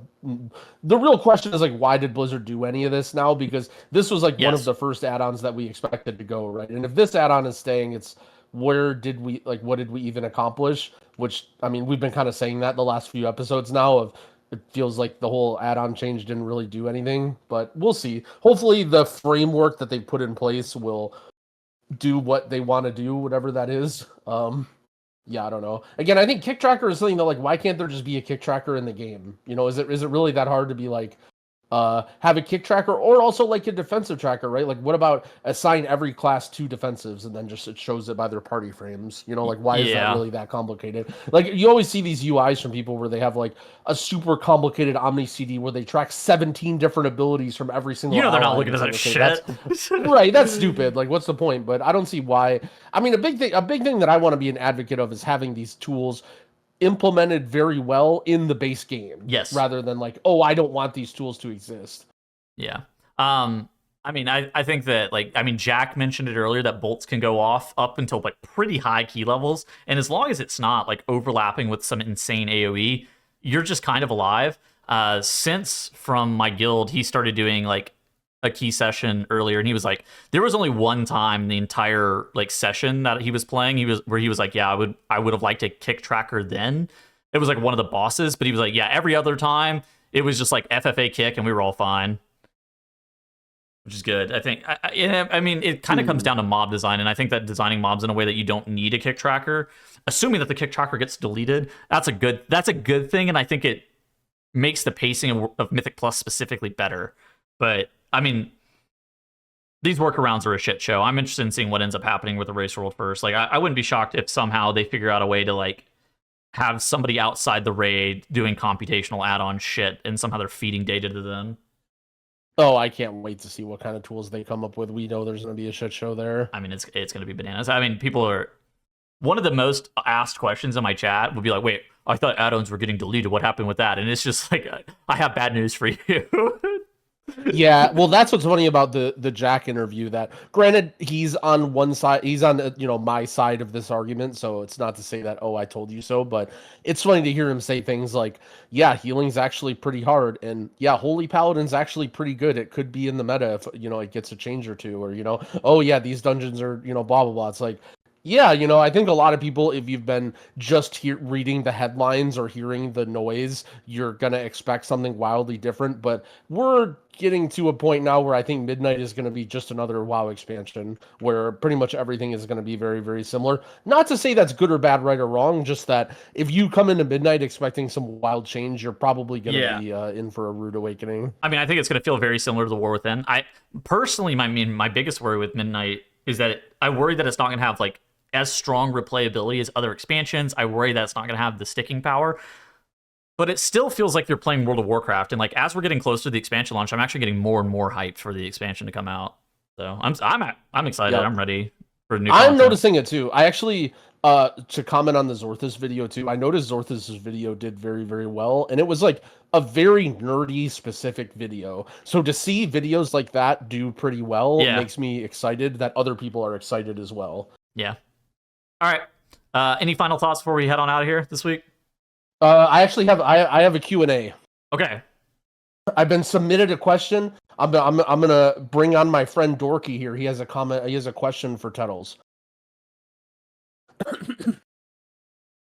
Tettles just doesn't get it, man. Gold is a huge problem in WoW. He's just fucking out of touch. He's a mythic raider. All he does is make a bunch of gold from sales. Most players that play the game, they can't make gold. They don't want to do professions and shit, and they're just forced to buy WoW tokens. All these different gold sinks add up. They're just pointless. They gotta remove all this shit. People should be mad about it. Well, I'm gonna find a hard time arguing against that. I mean, if that's like something about the deep voice, you just can't argue with Dorky, right? Like when he just talks like that, you know he's got a point. I mean, he's right in the sense that it is pointless, but so is everything in World of Warcraft. I mean, fuck, why not remove all currencies? Like, why even have gear? Why not just zone into the dungeons and just be this templated character? I don't know. I mean, sure. I think that like if we're talking Shadowlands, I think is a good example of like the gold sync done poorly. Shadowlands, it was like 150,000 gold to craft a legendary, and the WoW token at that point was like 200,000 gold. You had everybody buying fucking WoW tokens to craft legendaries, and if people had to actually, dude, I think profession gear is more expensive than the upgrading of gear. Like, I don't know. Like, I feel like it's one of those things that you just got to pick your battles. And it really is about the amount of gold that it is. Like, I'm not going to sit here and complain about repair costs every single week either. But, like, yeah, I don't know. I think that's kind of for an MMO, for an MMO, I think gold is a very integral, important part of the game and should be considered. But I think in this world where anybody can just swipe their credit card and buy gold and be rewarded in game for something they did out of game, it highly undermines the purpose of gold to the point where why does it even exist? And I think that it is a little bit of a relic of the past, but it feels so dirty to be like, oh, gold is meaningless, just remove it, right? Like, is that really the path we should go? But maybe Dorky's right there. Well, I mean, I don't like the WoW token, and I don't like sales. I think that both of those kind of suck. It's kind of the same reason that whenever you level in vanilla or you level in hardcore, you actually make enough gold to be able to like self-sustain your character, and that's kind of like a unique and cool element to it. And you don't really passively make enough gold to sustain your character in retail, but as a result, we have different avenues of how you sustain your character, where you play the auction house or you buy a WoW token if you're a lot of people. And I think that the WoW token sucks. Like, I am not a fan, but at the same time, I feel like I feel way stronger about them. I would feel way more stronger about them removing the WoW token than I ever would about the 3,000 gold cost. And then you pit it up against Valor Stones, and it's okay. Blizzard's basically saying you need to make a choice between, is this going to be 3,500 gold or is this going to cost Valor Stones? I would rather it cost 3,500 gold than Valor Stones, and that's just, it's not even close. I think very strongly that I would rather have it cost gold than Valor Stones. Yeah, I agree. Yeah. All right. Anything else? No, I think that's it. That was another banger episode. And then next episode is going to be right before the release of the early access, right? Yep, we got early access next Thursday, which I thought was next Friday, but it's apparently next Thursday. So we'll be able to talk about that. And then we will get another guest on the 9th of March. So whenever that episode is. So the 10th, I guess. Sweet. Another banger. Yeah. All right. We'll see you guys. Goodbye. Peace.